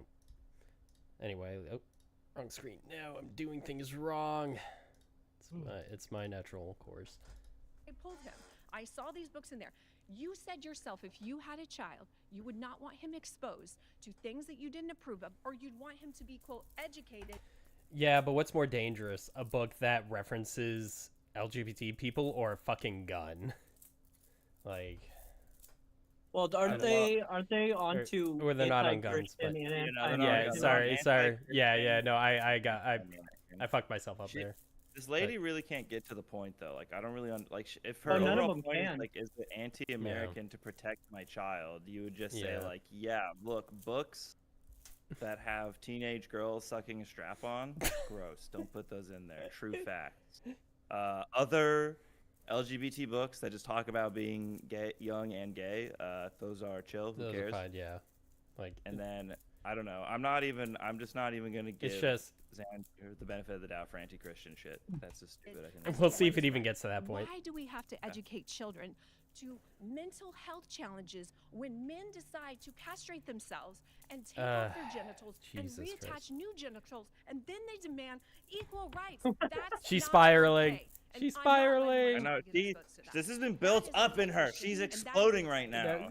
Yep. She's about to cry. That's what like half the conservatives have been in this. I know. They just haven't had the fundamental value of Americanism is freedom, and the fundamental value of Christianity is love. And anti-LGBTQ policies are contradictory to both. I guarantee you, she doesn't know the freedom of what for anything. Like, shit. I mean. It does, life, liberty, and property. Or something, yeah. And the pursuit of happiness? I mean, I know the Constitution. I can say with confidence. Isn't it pursuit of happiness? It's life, liberty, property, and the pursuit of happiness. Yeah. And the pursuit of happiness. The life, liberty, and property was brought in after slavery, so that's also there. The majority of drag queen book hours have never had a reported incident. In fact, there's no pattern of reported incident, and there are cherry-picked incidents where bad people did bad things, not because they're drag queens, but because they're bad people. And so those incidents occur in less than 1% of places. So, what I would say, why do we allow Catholic we allow Catholic priests to exist? Exactly. Why do we even allow teachers? Did you know teachers rape the most out of like any group? It's crazy. I thought it was actually family members. or it's people close to you? Oh, I don't know. I just know if you look at I just was talking to a girl once at work and we did all the math. If you look at like total numbers, like teachers rape like thousands of kids a year. Jesus Christ. But then if you looked at like population size, priests raped at like 3 times the rate of teachers. So they were they're the fucking Michael Jordans of child molestation. The priests are so. No statistical correlation with pedophilic behavior, with sexual violence, or that is true. Hold up in the club, or in sexually exposing themselves to children. I think clubs are. You said I don't go to no, American and faith-based we know values you don't. We know you don't, honey. Values. Why the trans movement is not that, or is antithesis of that? Trans people are people. What I'm telling you is that if your child is exposed to trans and queer individuals, they're no more likely to decide to become trans or queer. Not true. Nope, it is very true. true. It is statistically proven. It is so true. It is data driven. It is medically proven. It is psychologically proven. So basically, I could have sworn there was a study where it was like girls were more likely to be trans. If it wasn't guys though, but it was like girls were more likely to transition. So, or say they were trans if they were around other trans girls. So it might increase rates of what's the word, or how to explain it. So typically you don't.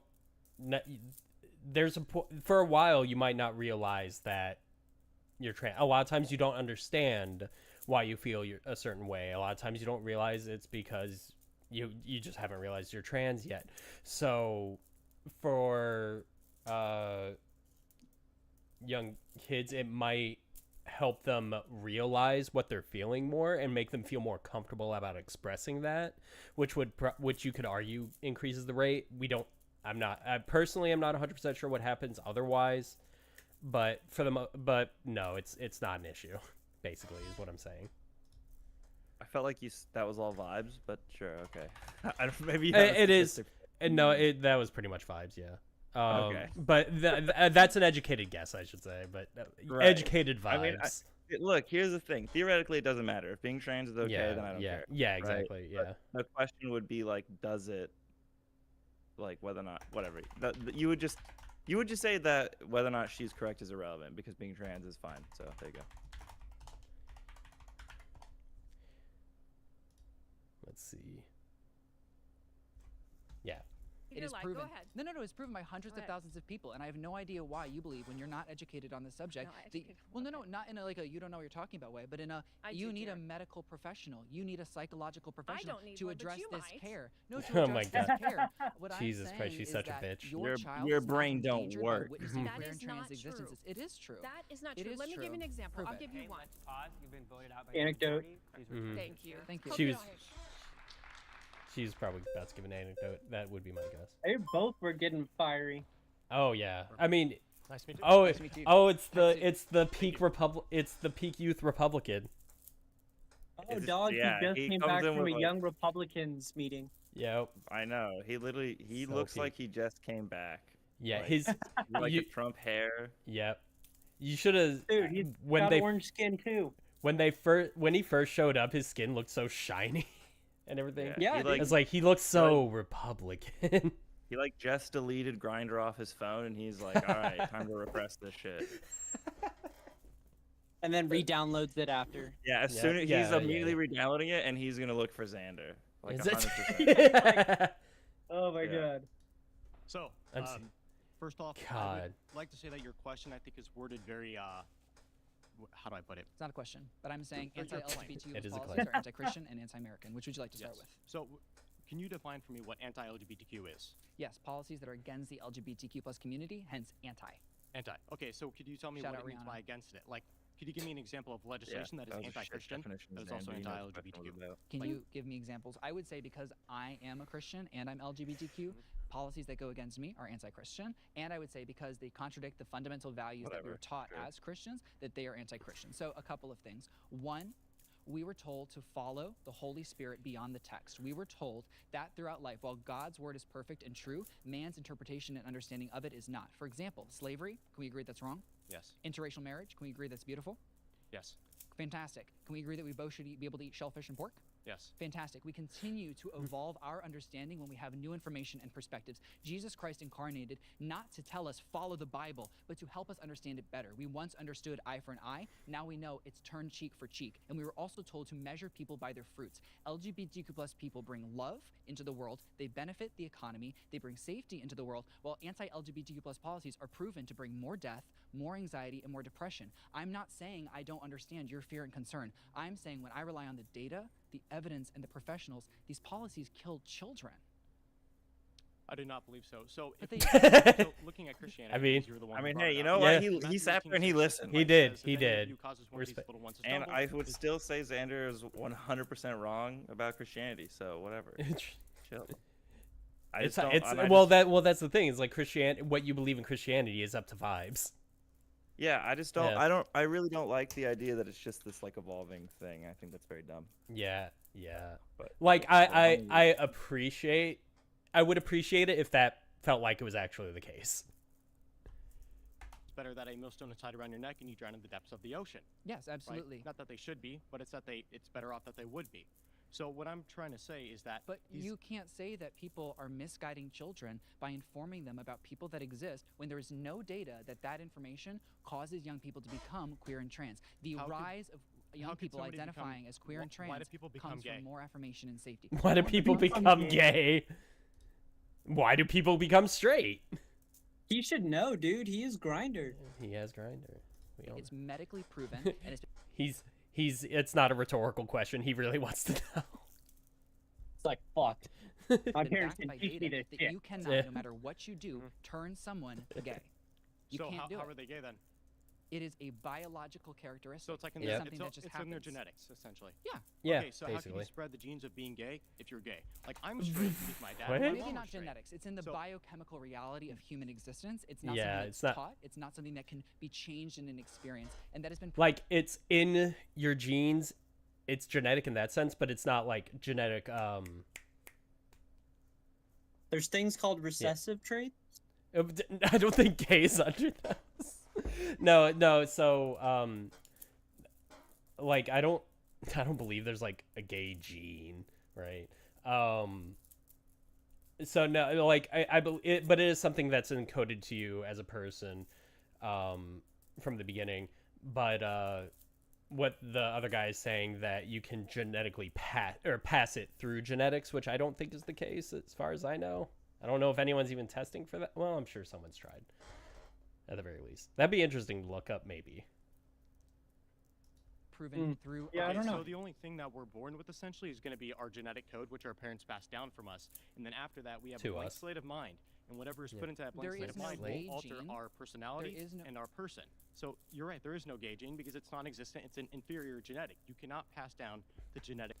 Oh, hey, look. A study published in the journal Science that analyzes nearly 500,000 individuals found genetics accounted for 8 to 25% of same-sex attraction.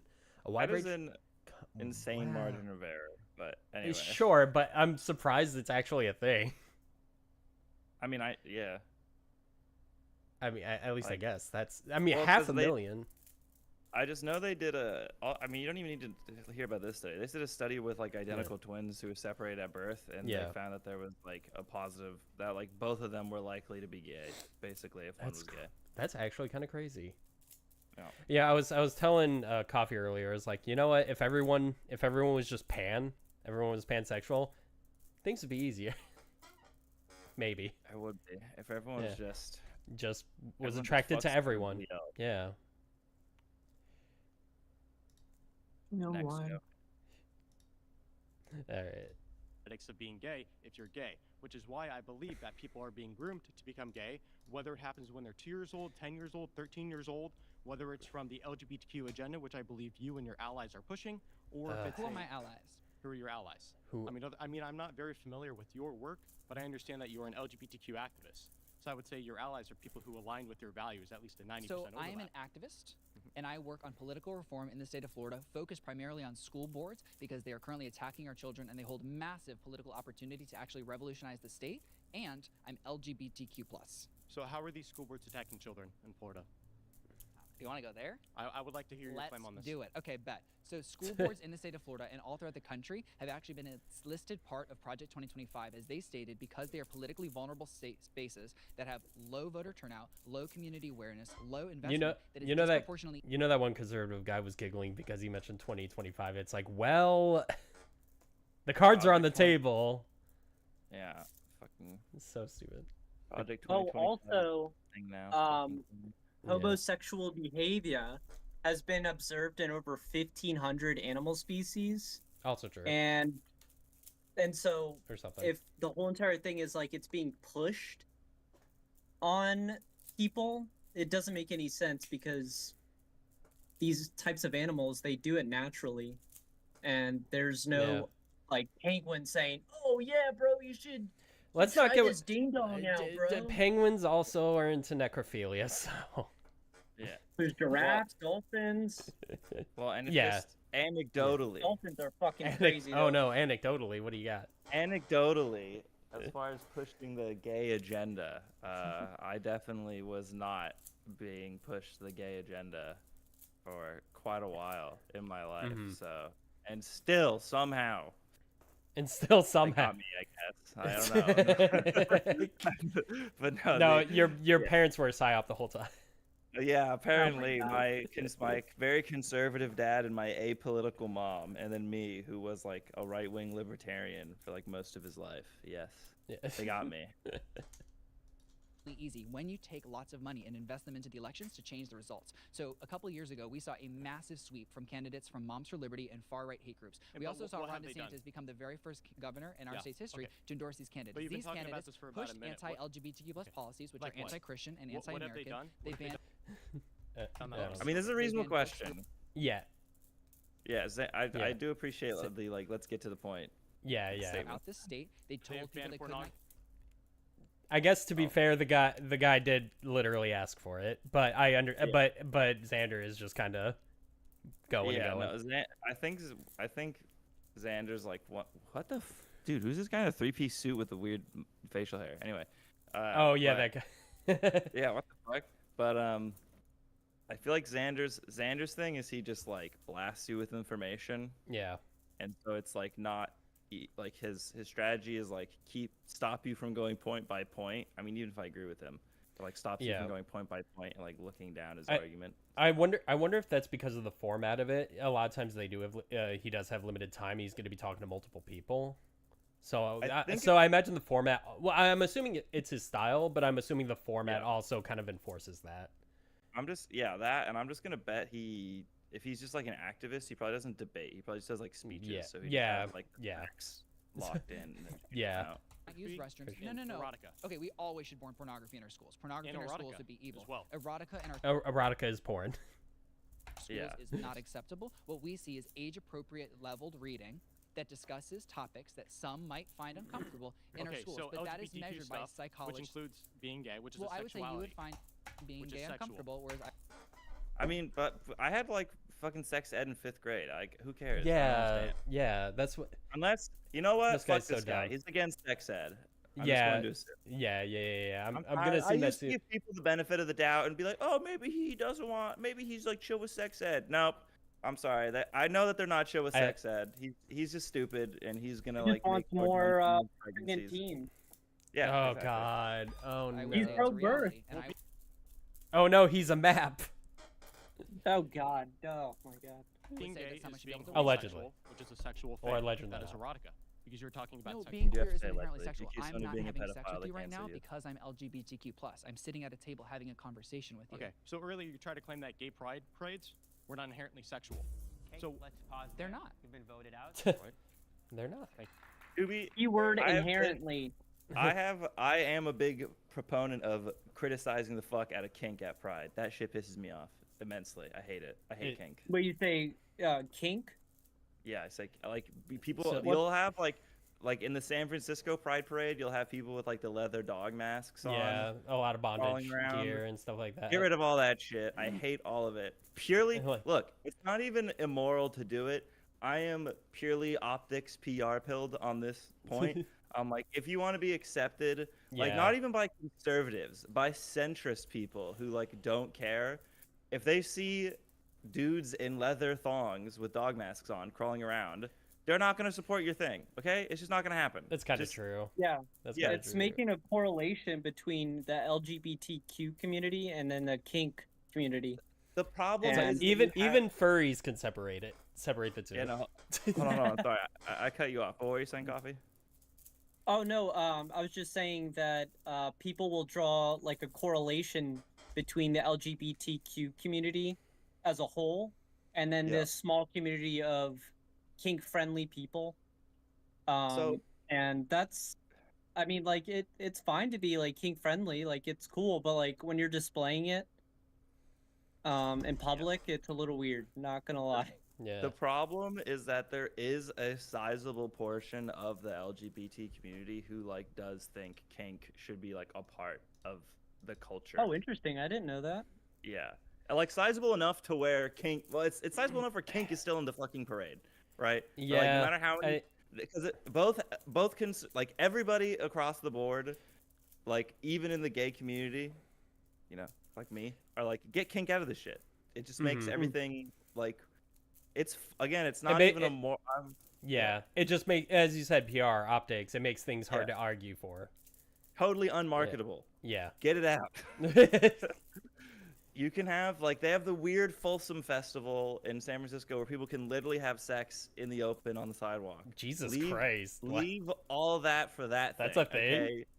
Yeah, bro. Oh my God. The post-Pride festival. Oh no. Like, is disgusting. There's just people walking around naked with kids around all the time.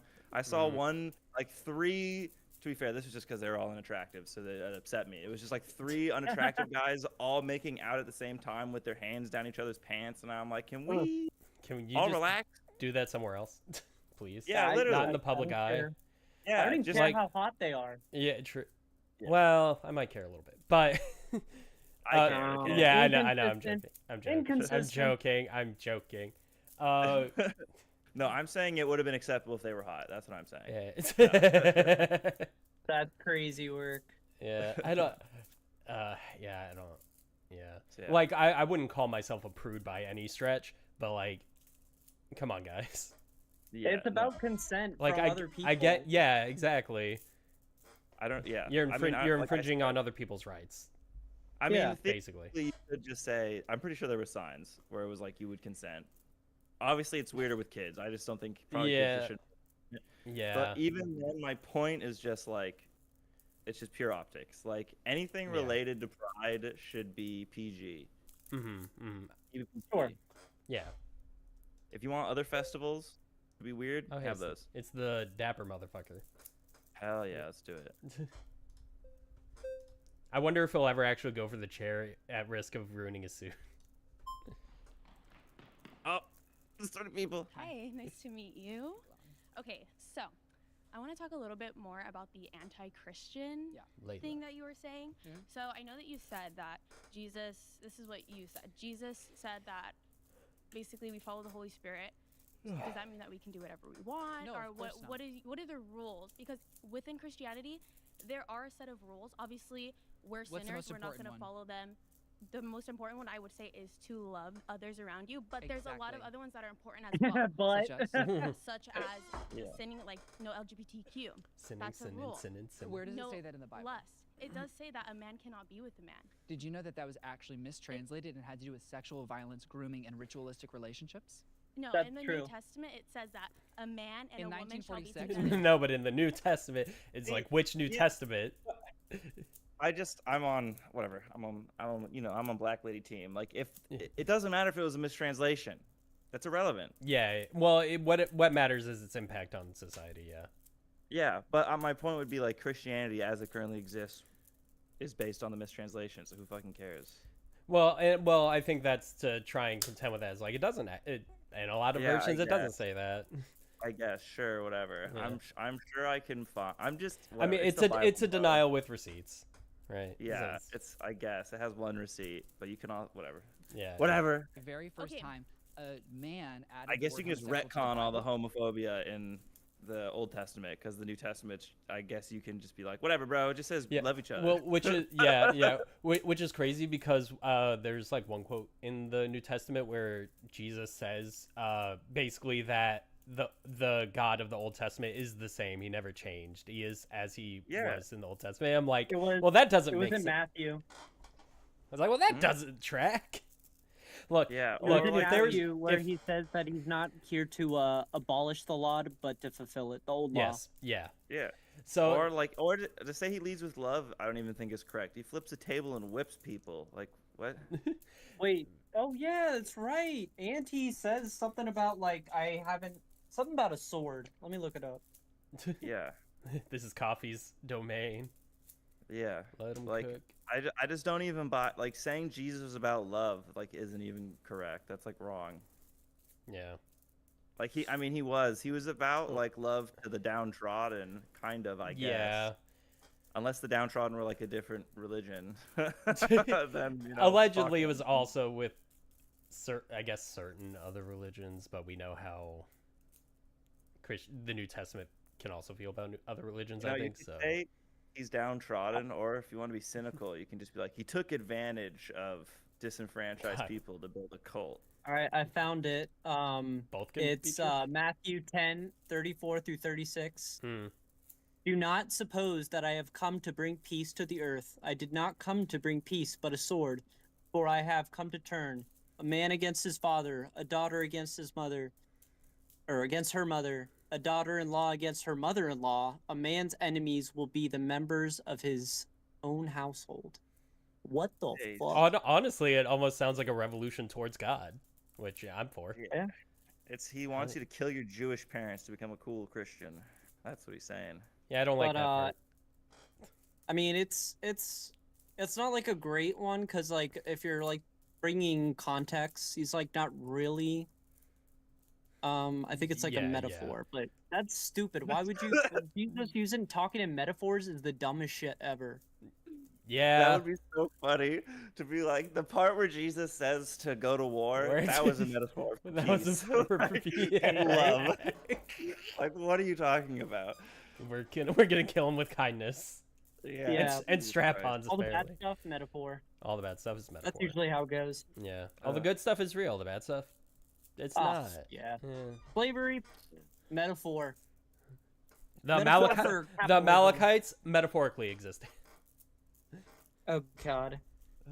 Metaphorically got slaughtered. Yeah. Jeez. Did you know Lucifer did not exist in the original writing of the Bible?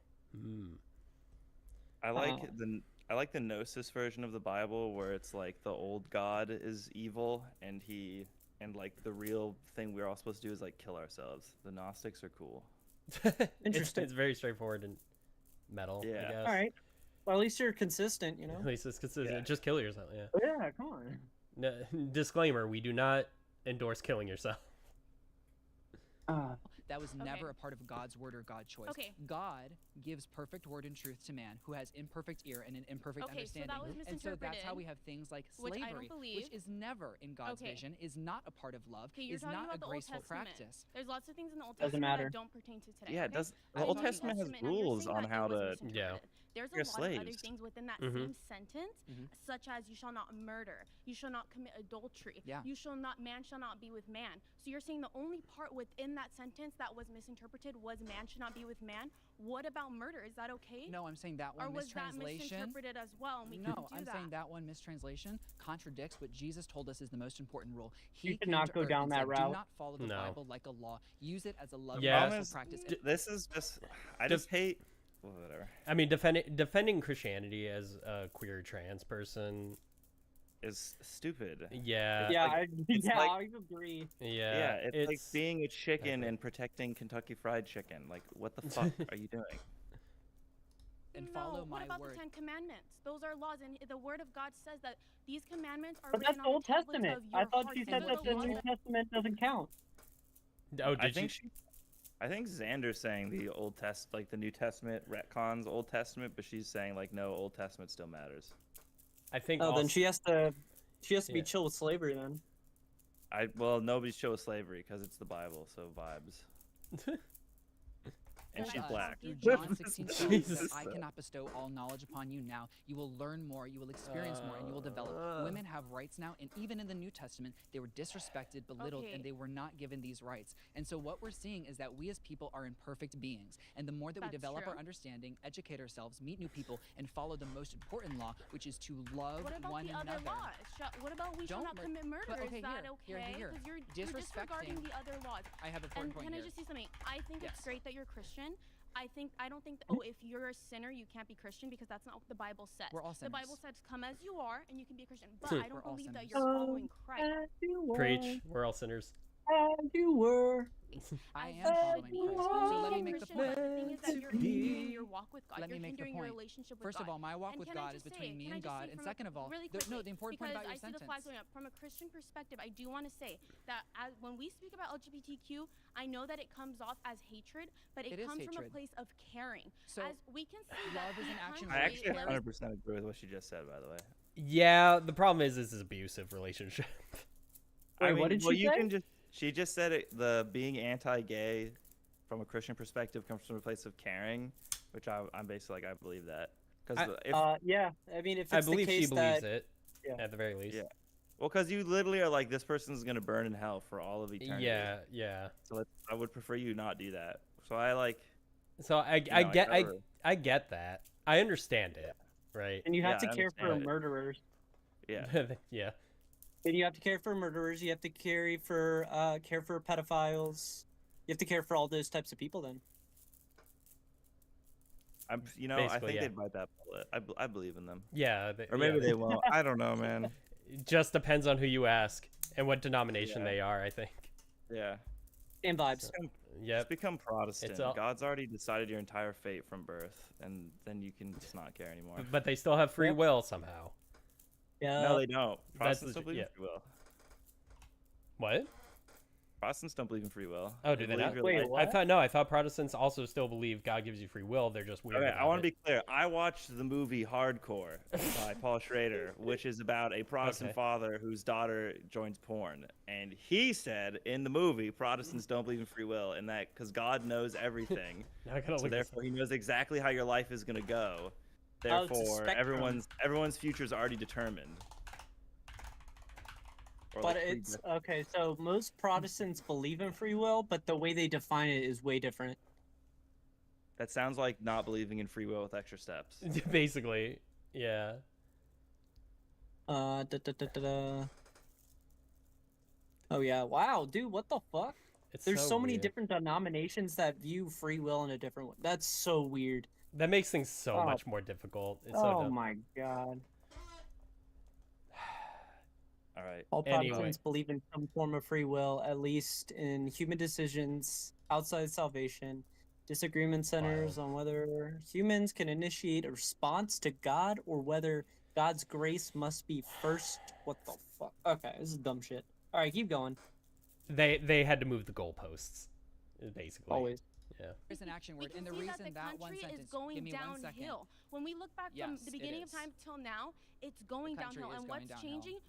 And people are affirming transgenderism. People are affirming the gay people. So what is changing? That's changing. And as we see that happening, we see less suicide, less depression, less anxiety. Suicide is going amongst up. queer and trans people who are affirmed and receive gender-affirming care, suicide rates don't go up. Amongst young people in a failing country with a failing healthcare system that denies them mental care, then we see mental health care is the reason suicide rates are going up. There's no access to it in the United States. Gender-affirming care is proven to lower suicide rates. What you said about that one sentence in the Bible that we have to go back to. Just a vibe statement from Xander.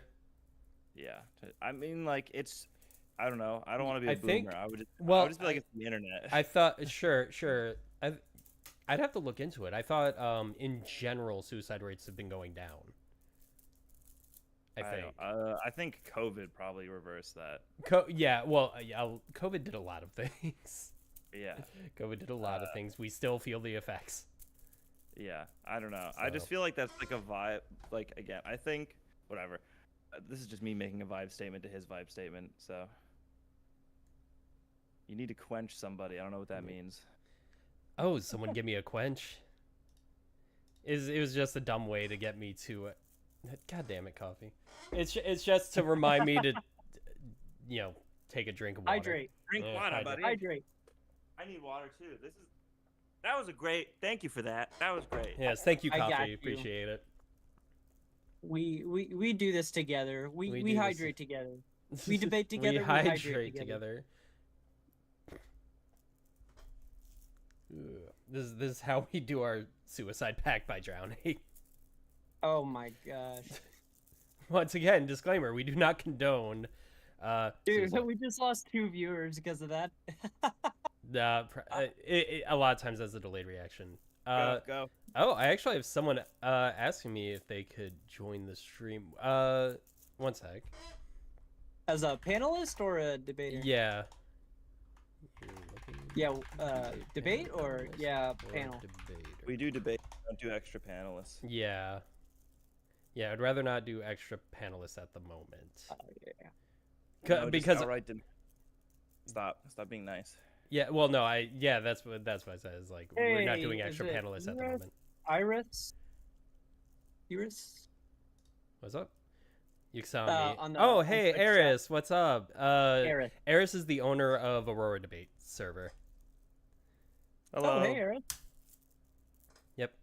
So thank you for stopping by the stream. I do. Once again, I appreciate you allowing me to like promote myself on the server once I figure out how to do that better. Anyway. Yeah. Thank you. Yeah. So hopefully we'll get more. Oh, I did contact Ian's mod from Ian's server, and she said that I can't advertise on the Discord, but she's gonna like basically try and like post the stream in like some other places to try and get some more people to us, which I'm super. I mean, yeah, no free clout. Interesting. So, Squid, you might know this guy from the political debate server. It's Bala, B-A-L-A. Maybe. So he is pro-trans, but he does not think God is evil. So do you want to bring him up?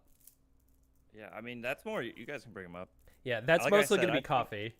Yeah, like I said, I think theology debates are like incredibly stupid. So.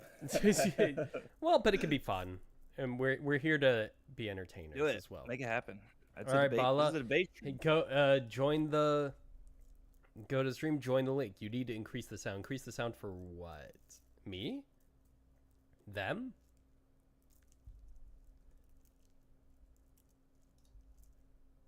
The sound volume seems to be doing pretty good, as far as I can tell. Maybe it's your video. I don't know. It could be the video, but I did turn for me. Yeah. Well, like through the audio through the stream. Let's see.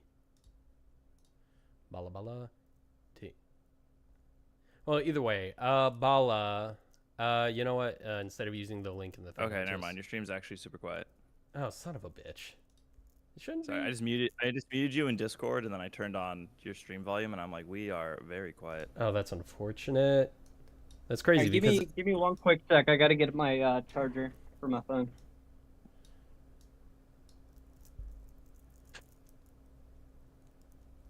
All right, so maybe it'll be better now. I did up it. Did you up it in Stream Elements, or did you just up yourself? Stream Elements.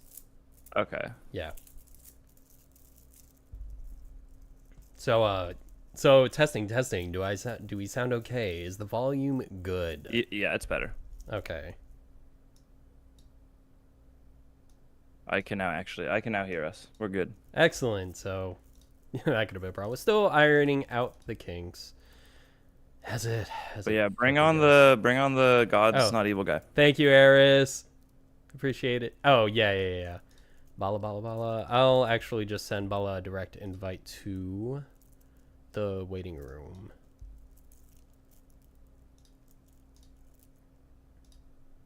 Oh, yeah, it's fucking send invite.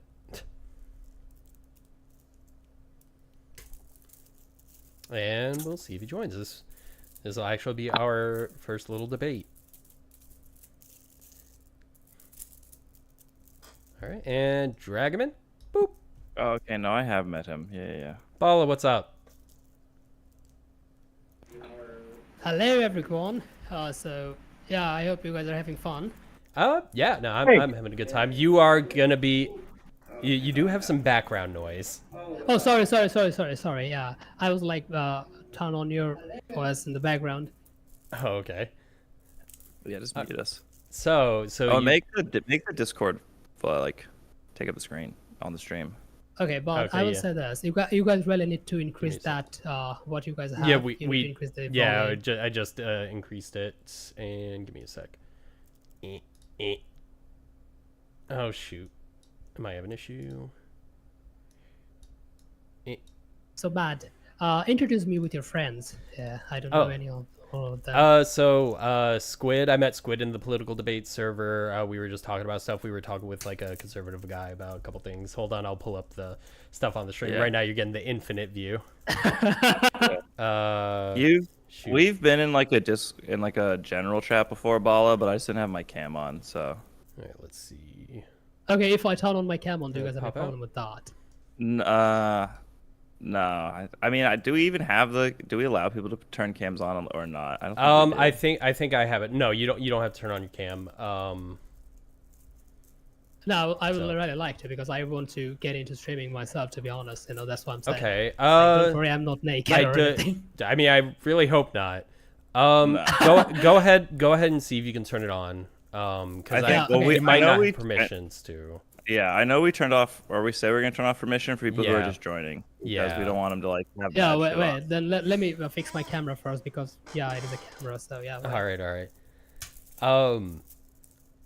I don't know how long this is necessarily gonna go on for because I do want to do something else after we're done with the stream, but we'll definitely take as much time as we can with this.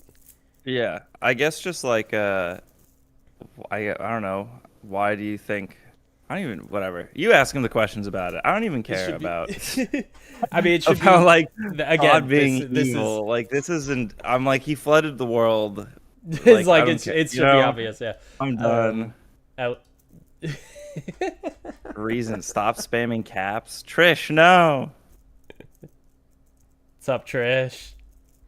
Let's. Oh yeah. Shoot. I'm doing. What was it? Oh yeah, I was gonna pull up. Now that the people can't do caps, that is. Nightbot is sad. Nightbot. Let's go. Yeah.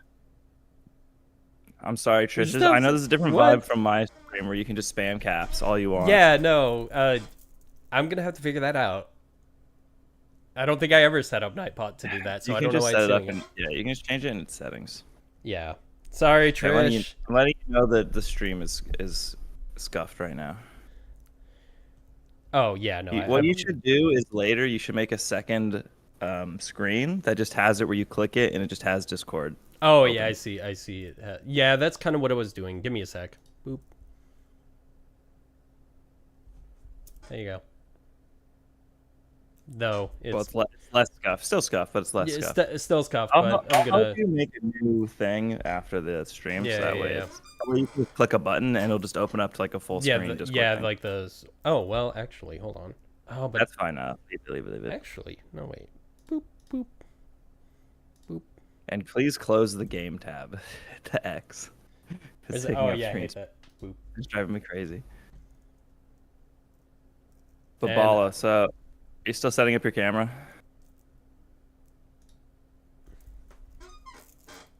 Bala bala. Bala bala bala bala. We need you. I like that name, Bala. Bala. We need you to come tell us why God's not evil. He's a Bala. These guys will argue about it, and then I'll like sit there and be like, "Yeah, get him, guys." I'll make an attempt. Get him.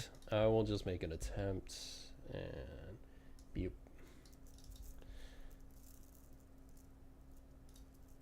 I just say we don't allow people to have their cameras on. Yeah. Just make it a rule. Yeah, that's generally going to be the rule. And no, just don't say generally. Just say no. Well, yeah. Don't make it. No. Yeah. Just because like there's no need. Then we don't have to do exceptions. We don't have to be I want to do it. It's like, well, that's like we don't want to do that because this is like we're the panelists. Yeah, it's from here on. It's going to be no, for sure. Okay, good. 100%. No, I agree. I agree. Because obviously, I don't want people flashing. Yeah. What? Did you disagree? Why are we even streaming? Bala, you there? Yeah, I'm there. I came back. Yeah. Okay. Okay, welcome back. Yeah, you guys can give the permission there. Did your microphone change? No. There's a little bit of background. Okay, is it catching too much background noise? Oh, you're good now. Gosh. You're good now. No, you're fine. You're fine. Oh, okay. I'm gonna turn you up. But just talk about God. Right, tell us why you don't, or like tell them why you don't think God's evil, I guess. Oh, you're talking to me? Okay. Yeah. So, okay, what I'm saying is this: like, you're gonna turn on my camera or not? Like, just. We've decided just for only the panelists are gonna have the camera on. Sorry. Okay. So yeah. Okay. Sorry. That. Okay. God, is God evil or not? Like first. Okay, let me put it this way. For me, God is in my heart. Okay. You know, I don't care about what atheist people will say about God or not. You know, I really don't care about that. I think God is in my heart, and I believe in Him, and I do not see Him. Like, if I say God, maybe I will think I'm a little bit on the weird kind of side. But yeah, I don't see Him or anything. But yeah, I believe God is in my heart. Now, when you are asking this question, that is God evil or not? Now, if we go with the Bible, yeah, God has done some evil shit. And if we go God with the good, we agree. Pictures. No, I'm coming back. Okay, I know. I'm not... Okay, so that if you go with the Hindu scriptures, God has done many bad things. You know, like if I go like if I have to give an example, then yeah, like gods have deprived Asur of their Amrit. You know, you guys may not understand what I'm saying, but if there is a Hindu watching this, they will understand. I do want to clarify that when we say God, we mean the Abrahamic God. I know almost. Yeah, I'm coming to it. I'm just trying to give an idea about the whole world, you know, so that we can go with the because my comeback is gonna be something about human. Okay, let's just go with it. Continue. Yeah. I guess. We will go down this path with you. Okay, so if we go to the pagan gods, we have seen them doing extreme shit, right?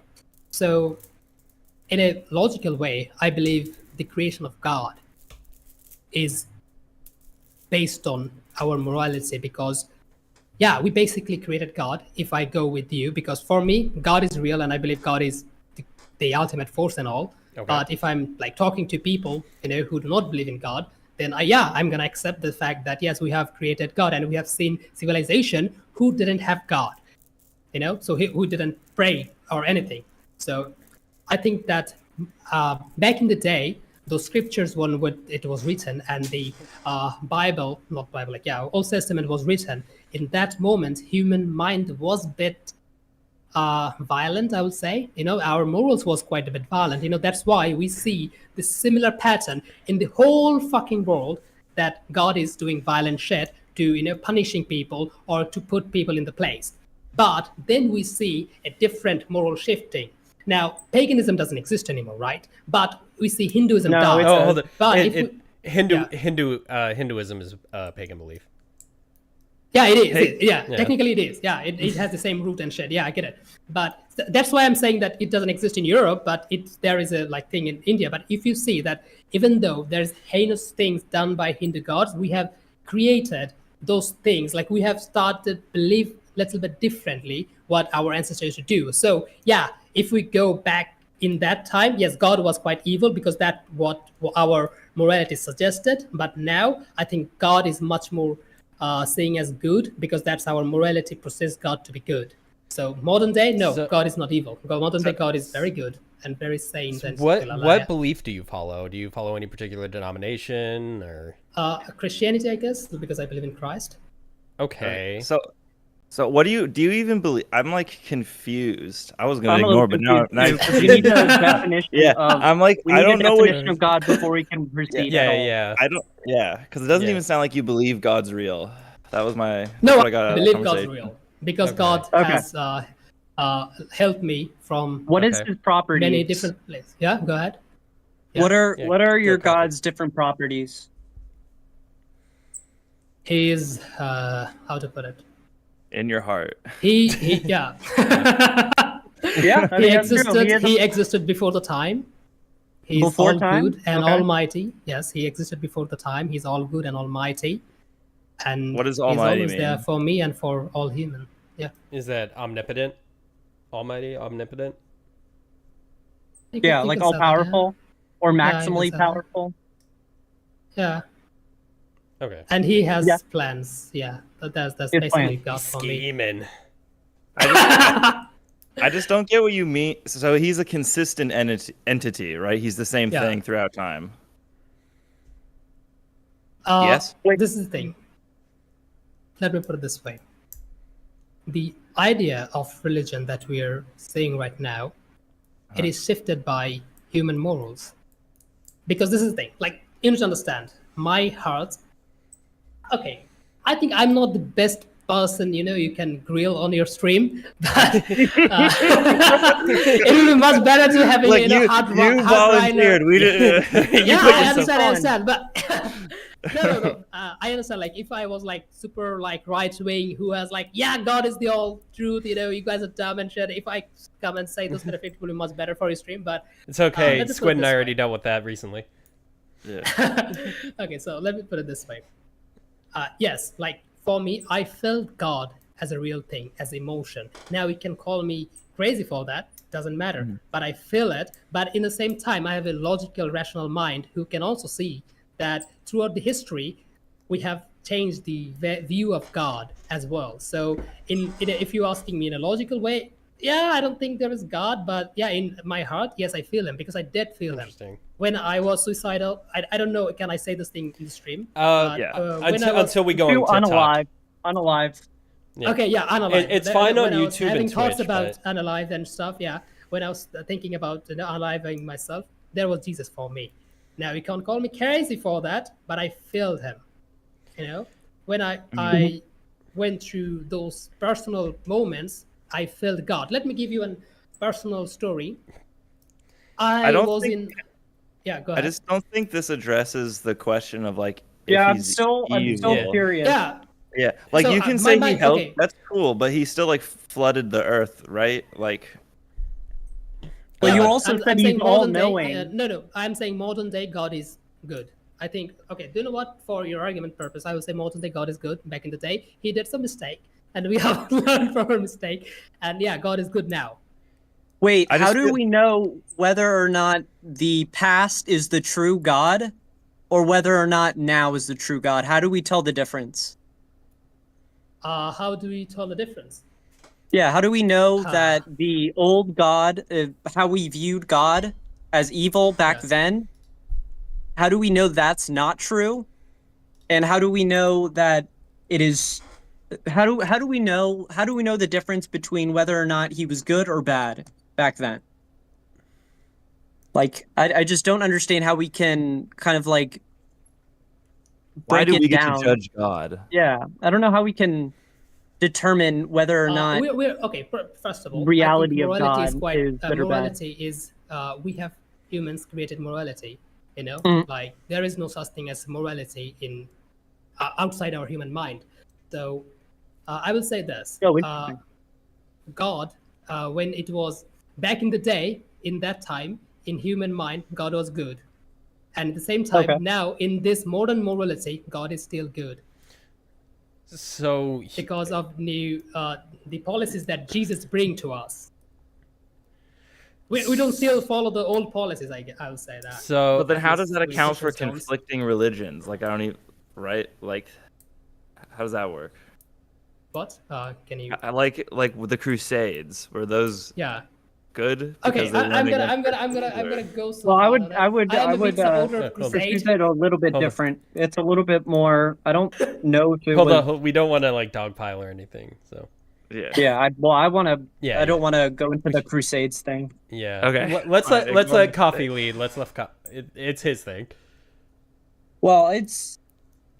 Here, can you break it down to me again, Bala, about you said that people back then used to think he's good, but the text that they were writing down said that he was bad? No, because I told you that morality does not exist except human mind. So in that time, those things was moral thing to do in perspective of human mind. That's why they write it down. And that's why he was good in that time. And now he's good in this time because we have also shifted the morality post to modern day way. So I think that's why he's good in this time as well as he was good in that time. Yeah. If we can only interpret morality from a human mind, how do we determine whether or not God's good? Because if there's no morality outside of human mind, the question of evil and good or bad, I think it is start from our human mind. You know, there is no subjective, objective way of making someone evil or not. You know, so you can do that unless it is coming from your mind. So, we talking about how do we know that it? How do we know we're going that to circle and circle, man. Within reality? So God exists in your mind, right? Yeah. And he's either, well, actually, I don't know if he's he's either all good or not all good, right? He is all good, yeah. Okay. And that's an objective from a human fact, perspective, right? Yes. It is not objective because morality, good and evil, it is came from like human moral that we have created. So yeah. You're a very interesting theist. Yeah, I mean, I don't actually. No. I think you're just. I think you're just an emotivist who feels God. That's what I think you are. That's it. Yeah, I feel God. Yeah, like I don't talk to him. I don't see him. Yeah. But I think he did help me when I needed. So it's like you basically are just like a moral relativist, emotivist person, but you're like, I felt God, and like if you're an emotivist, then all that like exists are your emotions, and you're like, well, shit, bro, you felt God, so. Yeah. Damn. There you go. I mean, but at the same time, I think, yeah. But at the same time, your argument that way, like, really make oh fuck. I don't know why I'm fucking nervous. I don't know. No, dude, keep going. You're doing awesome. You're good. So the thing is, like, I will say that your point of making that God is good and evil, I think it is also like flawed because we create this moral standard for God. So I think I agree with that. Crazy. I mean, I agree with that. Damn, I'm convincing some people. No, it's not convincing of me to believe in God. Well, I don't. But I mean, it just doesn't happen if you like. I mean, I don't like. It's just saying like morals are relative. That's all the statement is, which is like okay, I guess. Which kind of goes against the property of God, like, then it's objective, based on your morality, right? So you think God is bad based on your morality. So why even we? Yeah, go ahead. In the Bible, God basically creates the system, the ethical system, right? Yeah. God is the one that creates morality. So according to the 10 Commandments, do you think God is evil? What, the 10 I mean, that would be like no, hold on, stop. That'd be like looking at Hitler's treatment of dogs and being like, do you think Hitler is evil, right? Like, no, that moral commandment was created for us to follow, right? Okay. So, like that was us to follow. Like God didn't commanded us to go and do a flood and kill a bunch of people. That's what God he did that. He did that himself. Maybe that's what moral in that standard time, and we find it moral because that was God was doing it. So But God is supposed to be unchanging, so obviously he's changed his opinions, and the humans have influenced that, right? I just don't know why why we are allowed to judge God. Like that seems like. I know you're saying like, well, if we created God, but I don't know why you're like, well, we created God, because this is just like a Jungian notion where you're like, God is like an expression of like the absolute ideal of humanity written down, which is basically, fine. But then I'm just like, okay, well, you're an atheist with like extra bits and bobbles on you, which is chill. No, I believe in God. I want or I want my 72 hurries. Yeah. Or you are not an atheist and you do believe in God, in which case it's like you can't have these two ideas coincide of being like God exists and is all this stuff that the Bible says he is, but also he's this changing thing just based on like our current vibes. Like I don't think both of these things can exist at the same time. He is bed changing. He is bed changing because we can read it in the Bible, right? Like according to the Bible, he is changing, right? So if according to the Holy Book he's changing, then maybe he is changing. It is not me being atheist and saying he's changing. Right. Like I think a person who read Bible and think God is not changing, then I think he's wrong at this point. One, we just read a quote from Jesus that he's not God is not changing. He's just interpreting Malachi 3:6. God doesn't change.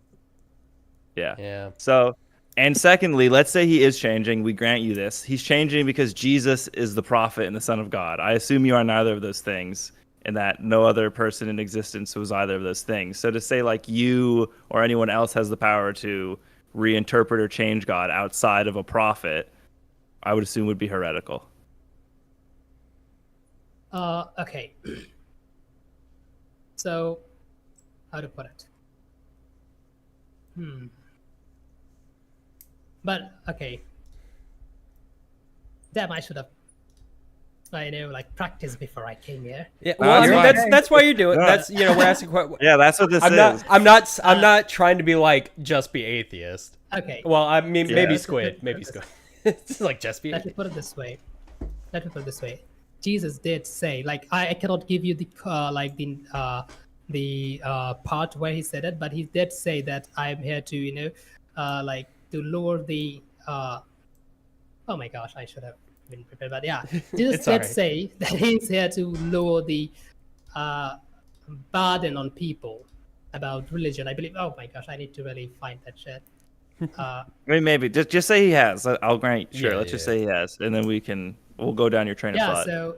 So he said it that he came here to lower the burden of people, and he's definitely did change how we perceive religion, and especially the how the ancient Middle Eastern people used to perceive religion. And I will say that he also changed it through Peter. He also changed it through, he's changing it through Peter and Paul as well. So I think, I believe God hasn't changed. Maybe the religion that we are following, that has changed. Then the religion's wrong. How do we know that, though? And I think how do we know that? With the help, what? How do we know that? How do we know what? That we're the ones changing. No, we're not the one changing. I think God is changing the religion through Jesus. The religion, the religions. Yeah. Right. How do we know the religion's changing? Yeah, because we are saying that Peter got revelation when the question of eating pork and stuff, right? Peter was praying in the roof, and God started showing him the non-Jewish thing to eat, and said, "Why you are feeling disgusted when I created them?" Right? This did happen. So yeah. If there's changes, then doesn't that call into question the reliability of the truth of the Bible? If it keeps on changing? I think how do we know which are ones changing. are true and which ones are not? Then why would, if you are a God, then why wouldn't you change the way of living if humans are also changing? Well, yeah, if we don't change, if we are the same people from 2,000 years ago, then maybe it makes sense to keep the religion same, but we're changing and we're not changing the religion with that, then I think then that would be a contradiction of the religion, that why the fuck you're not changing it when the humans are. I mean, it makes sense from just from a God standpoint, I just don't understand why there would be change, because God has given us free will. God's unchanging, and free will? Yeah. Okay. We're gonna go there. So free will. Well, I would still I don't know why, one, it makes sense why the religion was changed to Jesus, because he was the Son of God, or God made flesh, or whatever. So that makes sense. So I don't see how Jesus changing the religion, it then follows the religion is continuously changing. It's like Jesus was a special guy, and then all his disciples just said what he said, and then that was it, right? That's why it changed. It didn't change because Jesus was just a dude and he said some stuff. It changed because Jesus was the Son of God. So I don't accept that it follows necessarily that Jesus changed the religion, therefore the religion is constantly changing. It's no, Jesus is a point at which there was a change. Constantly changing. Like if you read the old books, I think you will see that there is contradiction from time to time, and it is changing quite a bit. So even the practice has also changed. So let me put it this way: we humans have free will according to the Christianity. If you don't believe in it, that's fine. If you think we're biological creature, we do not have free will. We just do whatever we do because of our biological nature. That's a different argument we can go. But according to Christianity, we have free will, and when we are free will, we basically are son of God, because like son and daughter of God, because He has given us, like He made us. How to put it? In image of Him. So we are basically small gods who has free will and who can change. So if we can change, then God is duty to change the religion based on our need, not based on what God's need. And if God's changing His path based on our needs, then God is good. If He's like, no, I'm not changing, you have to follow this, then I would say He's a bit evil because He's giving us free will. Then let us do our free will shit. Isn't the general interpretation of free will that it's just to test whether or not we're following God's word? It has nothing to do with us being like little gods. Yeah, I know. Very cute. Okay, this is the thing. I really don't believe this argument, but I know why you're giving this, because lots of Christians do believe in it. But you're the outlier. I think God has created us as small gods instead of. That's really? Why we create so much good things. I mean, that's like.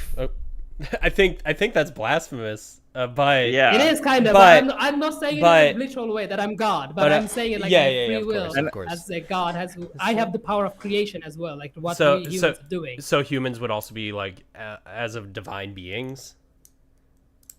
Like I believe humans are kind of divine, and that's why I think killing human is not okay.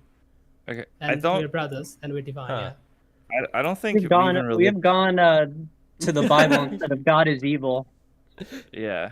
You got to get back on track on that one. Yeah, I mean, I still just don't think like you can't just be like, well, what he did was moral, like for his time. Like slavery was still bad for it. Like even when it was happening, it was still bad, right? Like slavery was moral when America was founded for most people. It was still bad though, right? Yeah. Yeah. So then why is it in the Bible that there's rules for slavery? Like I assume that's still bad, right? Even when it was happening back in the day? I think okay, do you know what? I think you are right. Maybe I was the dumb one. Maybe you're right that God didn't change at all. He's like, we have slavery in modern day as well. That's not Maybe God is killing them. Maybe God is plotting some people. I'm just kidding. Okay, I'm just kidding. No. I know, but I just want you to answer the question. Like, was slavery bad during the time of the Bible? Yeah. Okay. Yeah, I know. Like, there's been rules to put on like how you should treat your slaves and shit. God never say that. Do you know what? You shouldn't have slave in the first place. So. Jesus should have said that too. It would have been nice. But he didn't. Exactly. Now I have seen many Christian. Now many Christian scholars like to put it this way, that he didn't say it because he was trying to bring a greater good in the world, and that's why, like, if he go and tell people that, you know what, you should get rid of a slave, he will never able to be successful or thing. I think that is a stupid argument because he's the fucking son of God. He can just kill them. And he is also God. That's fair enough, yeah. So I don't buy that. I don't buy that argument from the Christians. I didn't know. Jesus needed to chill on his message. As the son of God, he had to think about PR. Yeah, like I don't buy that shit. But, oh my God. You know, the same argument that the right-wing people give about, you know, the slavery and shit, that America is not founded on slavery, you know, we have to go with it, else people would be freaking out and we'll never get independence or something. Yeah, like same argument, but I don't buy it. So slavery was evil when God was okay with it. Maybe slavery wasn't that evil either. Like, can we define evil real quick? Hold on. I feel like slavery is just like you don't need to define evil. You can just say slavery is evil, and everyone says yes, and then you got to define evil to know what. You need to define evil. I mean, do you agree, Bala, that slavery is evil? Well, no, we have to define evil. We have to be on in a modern terms. rational in modern this like how to put it in this modern. Oh my gosh! Well, I forget English sometimes. Sorry. Okay. Maybe we should. Morality, modern morality, yeah. Like in modern morality, slavery is evil. But in the same time, if you put me like 1600 in the United States and I was a rich white guy, probably I would have owned slave myself. Well, I think we would still say that's wrong, right? I think Coffee in modern, I think Coffee was kind of bringing up a good point of defining evil. We do need to define terms. Like we define God first. And if the claim is God is evil, we need to define evil. Well, he's like, this is a moral relative. I mean, Bala's a moral relativist theist. I don't know. Like, I don't know how that works. Yeah, exactly. Like, I don't know. You're just playing with right. You're trying to semantic? Hold on to water. It's just slipping through your fingers at that point. Like, I don't know. I feel like if he just says slavery evil, but then he has to be like, well, in the year 0. Nah, you could own a person. It was chill. Then it's just like, then frankly, I'm just like, okay, conversation is over. Like, then you're done. Like, I don't know. like he bit the slavery bullet. Where do you go? Like, there's nowhere else to go past that.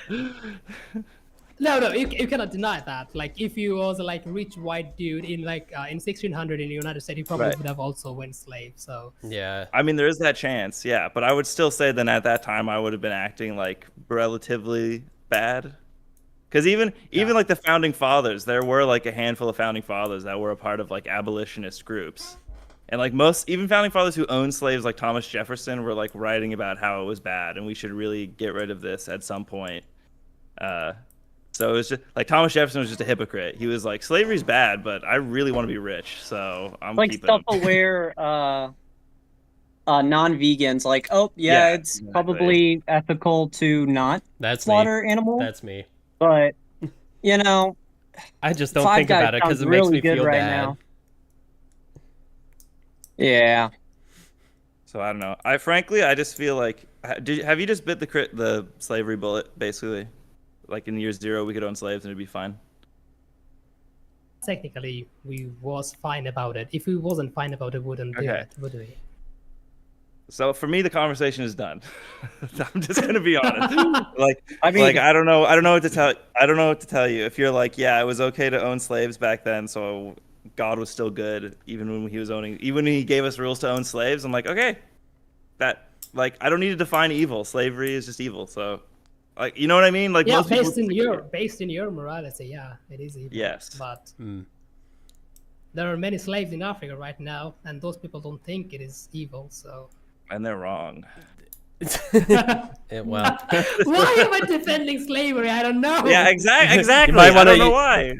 Just say you could even say God used to be evil, and he's not now. That's fine. Like I personally, I don't have like if someone was to say God is evil, obviously that would be kind of rough for someone who is a theist because it says God is, omnibenevolent, all good.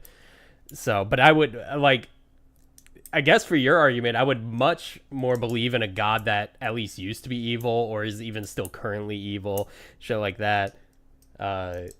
So I don't know. Like if Christianity was what you were saying, I would probably believe it more. Maybe. I don't even know.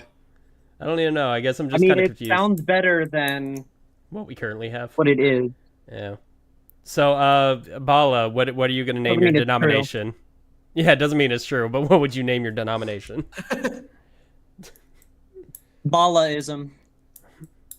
We have all the ballas. Yep. All the ballers. Yeah, we're balling. No, I think we have some kind of I think there are many churches, they're kind of weird as mine believes. So yeah. I mean, there are a lot of Christians that don't follow any of the denominations specifically. I forgot what they're called, but are they literally just called non-denominational? Yeah, I think so, probably. Do you know what? I think word of good and evil does not fit to the God. Because you can, yeah. But you said he's all good. Well, because there's one of his properties. You can take here's the way out. Is there's this one, I forget the religious philosopher's name, but he's basically like God's reasoning is outside of our definition of logic. Like I did think about it, but I don't buy it either. Yeah. Well, that one's not. Bro. Yeah. And you won't know if he's good or evil. I don't buy it. Yeah. No, that one runs into some problems. Mm-hmm. Yeah, I was just Coffee. I was going over your info earlier, your like premises and everything, and then there was the what was it? Oh yeah, the God's plan being unknowable. Basically, if he is beyond our understanding. And I really like the argument you came up with is if God's plan is unknowable, then you cannot claim that his plan is good, because you wouldn't know. Yeah, that's the problem with like mystery, you know, like, oh well, it may not make sense to us, but to God it makes sense, and I'm like, well, thanks. Like I just don't know where we go from here. We can't make any knowledge claims about it, the context of his plan. If his reasoning is above ours, or his logic, or whatever, it's just like labeling God as good just because you want to label him as good. I just don't get the logic behind that claim. Yeah, well, Bala was saying he doesn't follow that either. Like, oh no, I'm just piggybacking off of your. Oh yeah. But yeah. Yeah. I mean, as Squid said, it's kind of hard to determine where we're gonna go from here. No, the conversation. It's just done. That's it. That's the conversation. Bala has said, God is good throughout all the time because morality is relative, and things that were like moral once aren't moral now, and God changes all the time. So it's just like basically it's like a non-definition for morality, right? Like I don't think that. I mean, this isn't being like mean, Bala. I just don't think you are like just a moral relativist. Like, doesn't have a definition of like what good or evil is. So you can't like make those determinations. So even if we give you something like slavery, which I think is just kind of like that's why I didn't feel the need to provide a definition of evil. That's just like a self-evidently, at least bad thing, and God condones it, like explicitly. And so it's just like, well, it was fine then. Then I'm like, okay. Then I'm just like, all right, done. We're just done. Like, I don't know, right? Then the conversation's over. Like, there's nowhere else. I totally understand you. Like, yeah, it is true that I'm a moral relativist because reading history does that at least teach me that. But I think my idea is this, that God is moral in that era. And that's why he's good in every era, because he was good. That doesn't make sense. Yeah, like...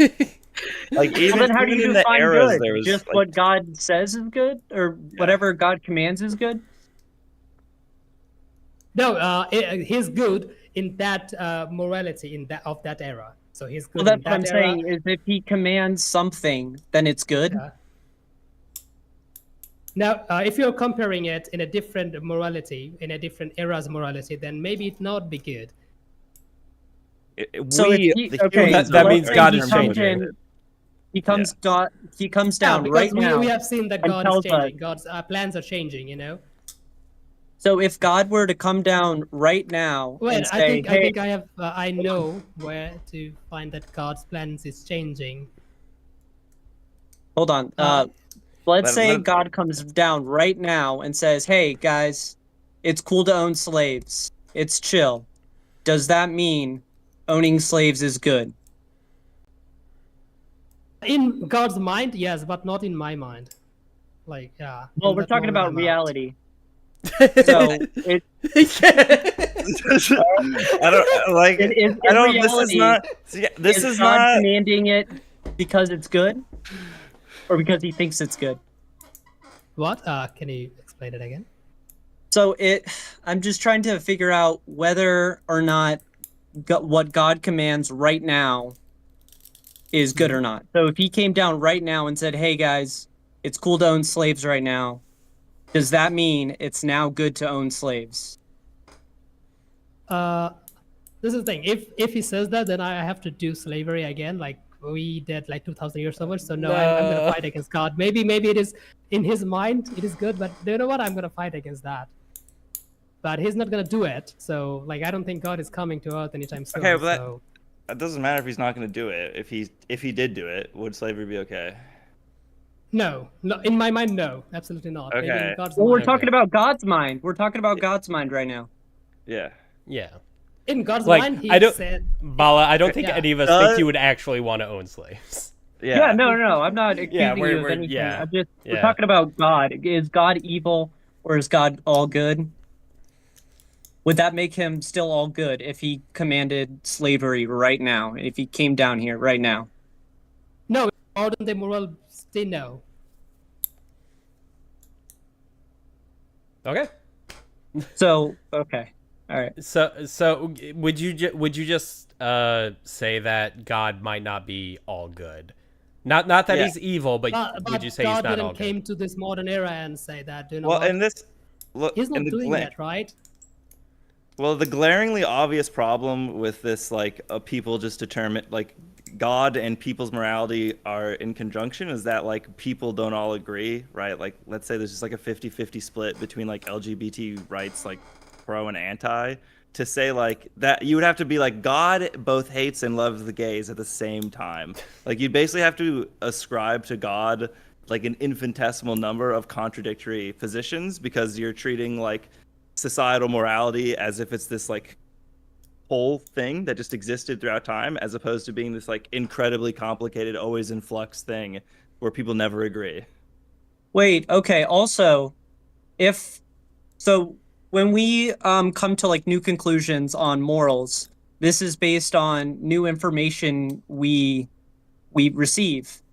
Now, if God is all knowing, then he would already know whether or not something is good or not. So he wouldn't change his mind because he already knows. No, I think God is not all knowing, because in Bible we have seen the contradiction to it. Let me put it this way. There is a verse in Samuel 15 to 10 to 11, where God literally said that he regret having made Samuel king. So. Or you can just cite the whole book of Job. What about prophecies then? Or a bet. Does he not? Or is it? Like God saying that poor Job. Poor Job. Then I regret. Wait, so only he can only foresee certain knowledge? Because aren't there prophecies within the Old Testament? Okay, let me put it this way. If God, like Christians believe that God knows everything and sees everything, but if God take all the good decision for us, then we do not have any way to make bad decision. Thus, we do not have free will. So God knowingly lets us take bad decisions so that his idea of moralism can be that he given us freedom and freedom of will, I guess. Free will. What determines what's a bad decision? What determines a bad decision? Like that era's morality? Yes. Like. But like the Bible tells us things to do. Yeah. So you think that following those 10 commandments, any of them is gonna make a person evil? That is. I don't need to just focus on the 10 commandments. What about the 10 rules of owning? So, like, what about all the rules to own slaves? What about maybe it was your okay, kids but if now, they talk back to no, you? absolutely not. Interesting. What? I just think well, it's just about stoning your kids if they talk back to you. Okay, that's why God changes. Right? No, but no. You're just deciding. Basically, you're just deciding to like I said, you're just changing like the things that you don't like, basically, or like society. I'm just saying that this is the thing. I understand what you're saying. Yes, I told you already. Like, if I was those kind of guys, who came here and scream at you, God is always right, God is always great. But I do not have those beliefs because I didn't like literally grow up in those schools or anything. For me, I see God a bit differently. I already told you that. That's why I was giving all those bullshit explanation in the beginning, right? So I understand what you're saying, but my position is this. If God has given us free will, so freedom of will, and we are ever changing, so God has given us the religion, the way of living based on how it is going to be best for us.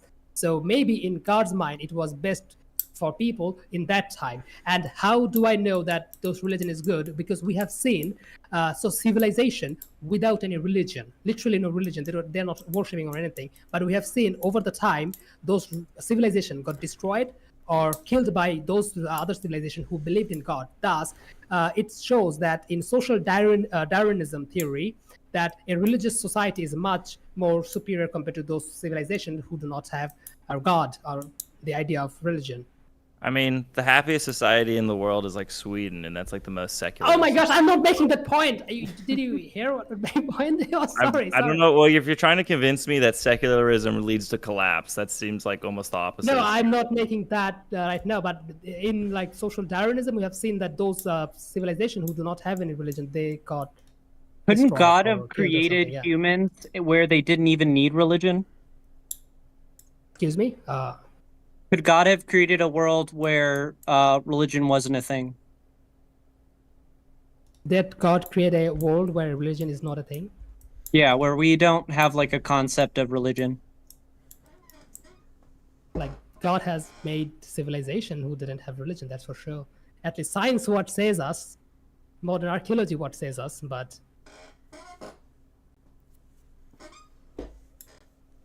like I just don't see like trying to think of if it's comparatively hold on, I'm trying to think about this. Just keep going. I'm trying to wrap my head around this one.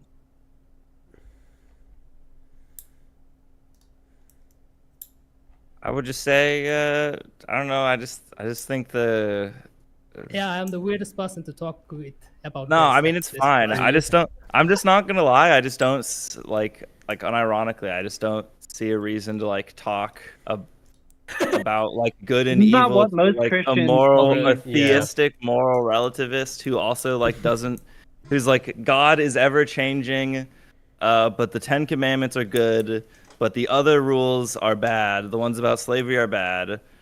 Because in modern day terms, in modern day society, even though in other societies that are also probably Christian, it's acceptable, like in those African societies.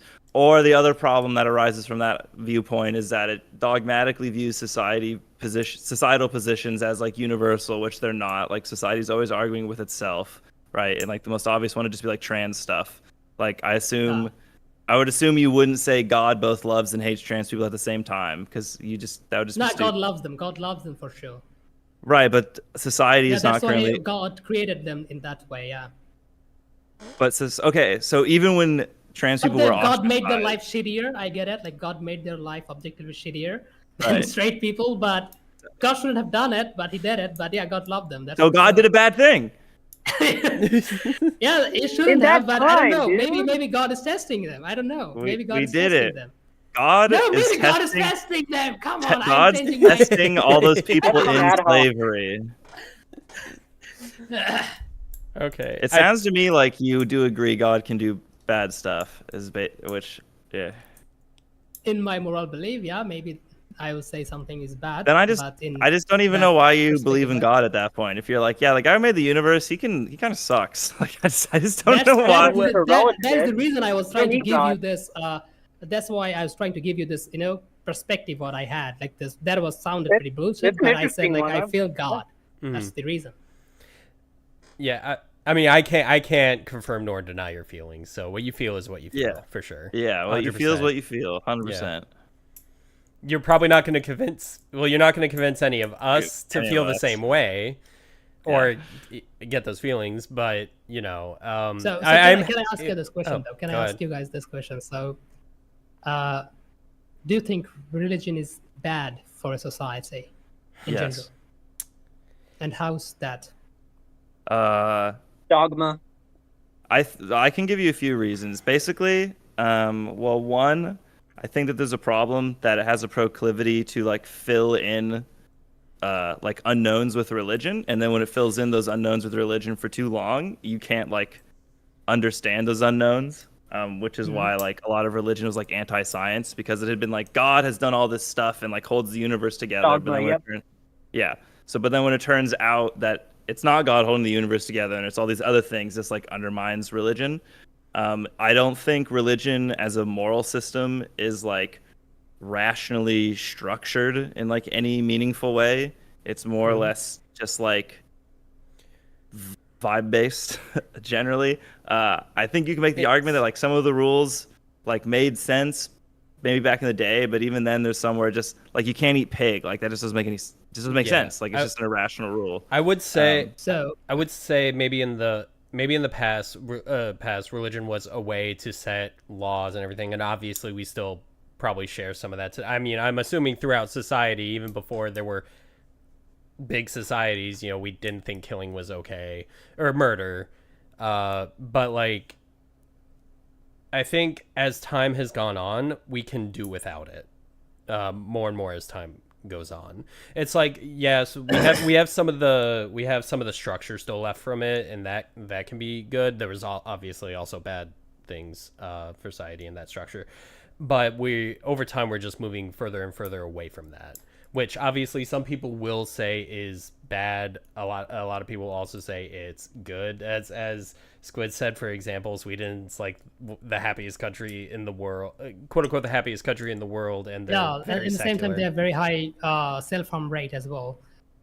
Okay, so I mean, both those things can be true at once. It can be the happiest, but also have like the small subsection that is unhappy is very unhappy. Like that can be true.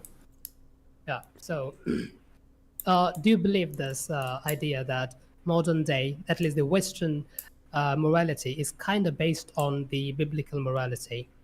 Nope. Nope. Then where this morality came from? I mean, you can say it evolved from the Bible, but the Bible talks about how to own slaves, and we don't do that anymore. Well, Christianity took away from like eye for an eye, like the Hammurabi Code, for example. So it's not like you wouldn't be able to say Christianity is the source. You would have to go back even farther. I think Jesus is quite against of the idea of eye for an eye, but I understand what you're saying. Yeah, it is like Judeo-Christian, and maybe even before that, some other pagan religion. Before like Abraham was praying before God showed his face to him or something like that. But I would argue almost all of our moral systems are like in spite of religion. Like slavery getting rid of slavery was in spite of religion. Like allowing for homosexuality was in spite of religion. Like a lot of the like allowing for like women to own property is like in spite of religion. So it's like all the things that I would generally consider good, or like a large swath of things that I consider good, were like in spite of religion. So for anyone to say like, oh well, actually religion's the reason we have those things, I think is just like wrong. I think generally it's like the religious people either A, disagreed, in which case you can't say the religion's the source because there's disagreement, or B, they just like tagged along once it got passed. So let me put it this way.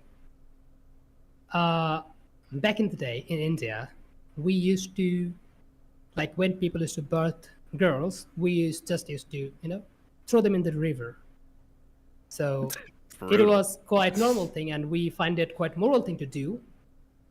I'll put pro-choice back on the list. So but I think the Western morality came to India, and we have changed our views a little bit.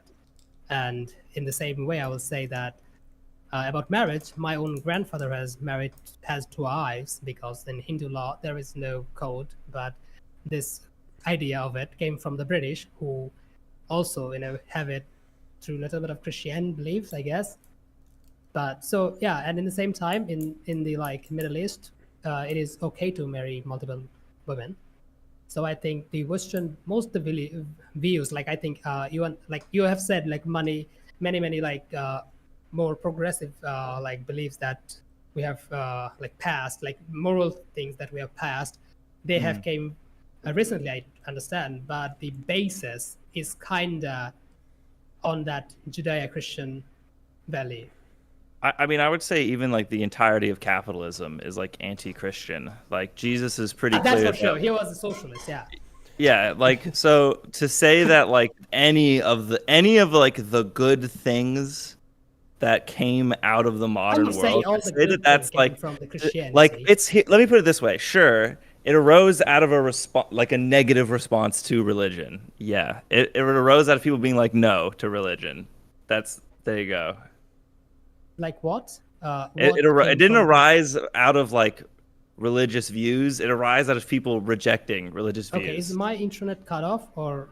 No. No, I don't think so. Can you hear us?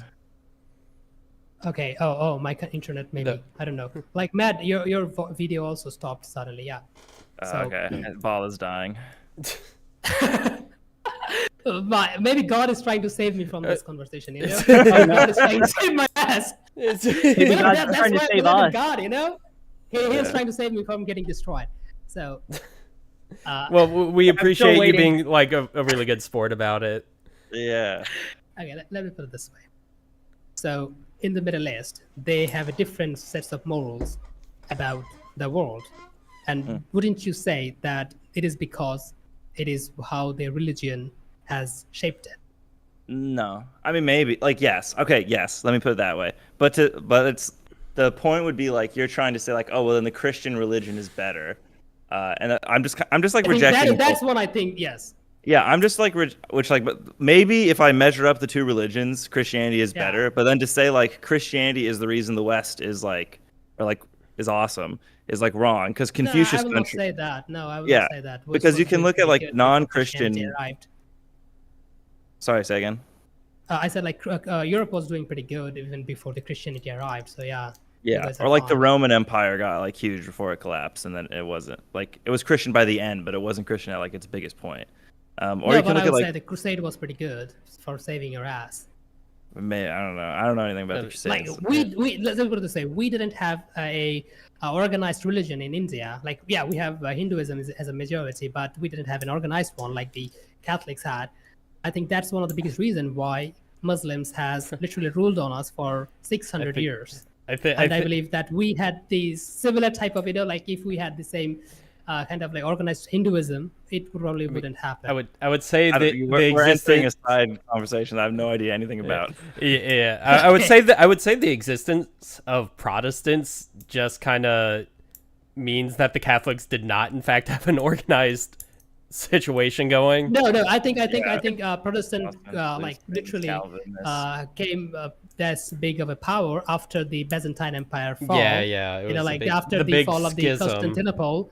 Yeah, then when the power of the Catholic Church has fallen, then they really became a thing. Well, so it is pretty late where I live. Okay. And I would like to go to... Actually, Bala, isn't it like early in the morning for you? Yeah, it is. It is quite early in the morning. You crazy son of a bitch. Yeah, I like sometimes I see you chatting in a political debate. I'm like, how is he still awake? What is he doing? Can I have some of your cocaine? No, like let's put it this way. Right now I'm studying a bit. Mm-hmm. So yeah, like I work and study in the same time, but I don't like have a like formal job. I do more of a how to put it, like in an Indian term, like more of a labor job kind of shit. So okay. Yeah. So most of the time when I have to go, like I have work tomorrow, so I will sleep tonight, I hope. So yeah. God willing. It is kind of like that. God needs to put you to sleep. Yeah. No, God is here for me, you know. He's just holding my brain together in this moment. Yeah. Thanks, God. Well, in the end, I'm glad that you do feel better now. You mentioned you had a tough time recently, so I'm happy to know that you are doing better, regardless of whatever reason. Let me tell. Okay, do you know what? You guys didn't listen to my miracle that God has done for me. I'm gonna tell you that miracle that God has done to me. Okay, how long is the miracle? Because Krome needs to go to sleep. It is not that big. It is. Hurry up. I was sleeping tonight. I wake up literally like 10 p.m. So yeah. I'll go. I don't. Sleeping tonight. Yeah, Krome needs to go to sleep too. I know, I'm a big baby. But go ahead real quick. What time is it there? 11. 11. 23. 23 for the rest of the world. So let me put it this way. When I was in like 9th grade, okay, I was living far away from my parents, like not that far away, but quite far away, and there was like a demonetization problem was going on. Like India literally canceled all of its own currency. Mm-hmm. So basically, our currency does not work anymore. Like 1,000 rupee notes and 500 rupee notes, they're all canceled. So the transaction is so fucked up, and even if you have money in your bank account, you cannot pull it up. Like government has made a barrier that you cannot pull too much money, so that there like people have some money to have, right? So I was living a little bit far away from my parents, and my parents couldn't give me money. Like, yeah, there was financial problem because of it. So I didn't have food, and I'm starving. Like, I don't have food like all fucking day. I didn't have any food and nothing. And I'm like, I don't know what to do now. I don't have food. I don't know when the food will come. And I'm thinking, okay, tomorrow I need to go and work so that I can get some money. But I don't know, will anyone take me to work, because I'm fucking young. I'm like 15. So I don't know, people will take me to work, and I don't know what to do. So I'm like so sad, and I'm just doing math. Like when I'm sad and I just do math. I love doing that. So I'm doing math, and I don't know why, I just start praying to God. And within fucking half an hour, my friend, he brings sweets, all those kind of tasty food from nowhere. Like it wasn't his birthday or anything. It was like nothing. Like they are having something special in their house, and they just gave it to me. They never did. Like they never bring me any food before, and they never did after this. But the moment I pray to God, and half an hour later, the food arrived, and next day, the money problem didn't went away. But yeah, like next day I get some like loan, I guess, like a loan from like family membership. Like yeah. So yeah, that's why God exists for me, because I feel it. Yeah, you had your awakening. Your spiritual awakening. Yeah. He broke the matrix. Hey, Bala, if it was the case that your friend didn't show up, would you still be believing in God? I don't know. I every day ask. Like this is not the only one, by the way. There's been many things. Oh, sure. I'm just curious on if that was. Yeah, let's put it this way. I have told you, like in my rational mind, I don't think like it makes sense of religion, but in a feeling way, I do feel God. Does that make sense? Yeah. So, did you feel God before this thing happened? Yeah, I used to pray. Yeah. Okay. What was like the first kind of like, for 6 months or something? Actually, no, I won't get into it. Krome needs to leave. I'm not going to get into it. Sorry. Yeah. I told. Granted, I'm still gonna end up going to bed later, but I told someone I would do something with them, so I'm gonna do that for a little bit. Yeah. All right. We're glad you got food. Hooray. Yeah. Yeah. No, I'm glad. Seriously, I'm glad that experience happened to you, because that would have been awful of just being hungry and needing to go to work.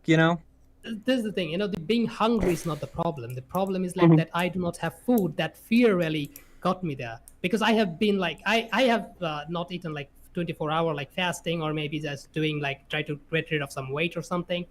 But the fear that I don't have food now, and I don't have food like next day as well, that fear was something. Like after this, I stopped like fasting, because fasting didn't make any sense, because I know I have food. 64 hours later, I'm gonna eat food, because I have food in the fridge. That's why I stopped fasting, because like fasting and like not having food, that is a two different kind of scenario. I think like Christians fast, that's kind of stupid. I think I need a miracle to be able to go to bed at this point. All right, let's call it here. Yeah. Thank you, Bala, for joining. We did it. Been a really interesting talk. Yeah, it was really interesting. You did great, by the way. Like yeah, seriously, you did fine. God was trying to help me too, by cutting my internet. God was here with you. All right, take it easy, Bala. So, okay. All right, bye, guys, peace out. Fun. All right. All right. Well, that was the stream, everybody. Thank you for tuning in. Thanks for joining. Appreciate. Trishma, Mom is going to take away Chrome's Xbox, so we can't play Lego Batman 2 anymore. Why do you know so much about me? All right. Anyway. All right, guys. Yeah, we're gonna say goodnight. Please leave a like, follow, etc. All that bullshit. All that good stuff. Yeah. And take care of yourselves. All right. Peace out, guys. All right. Fun stream. Have a good night.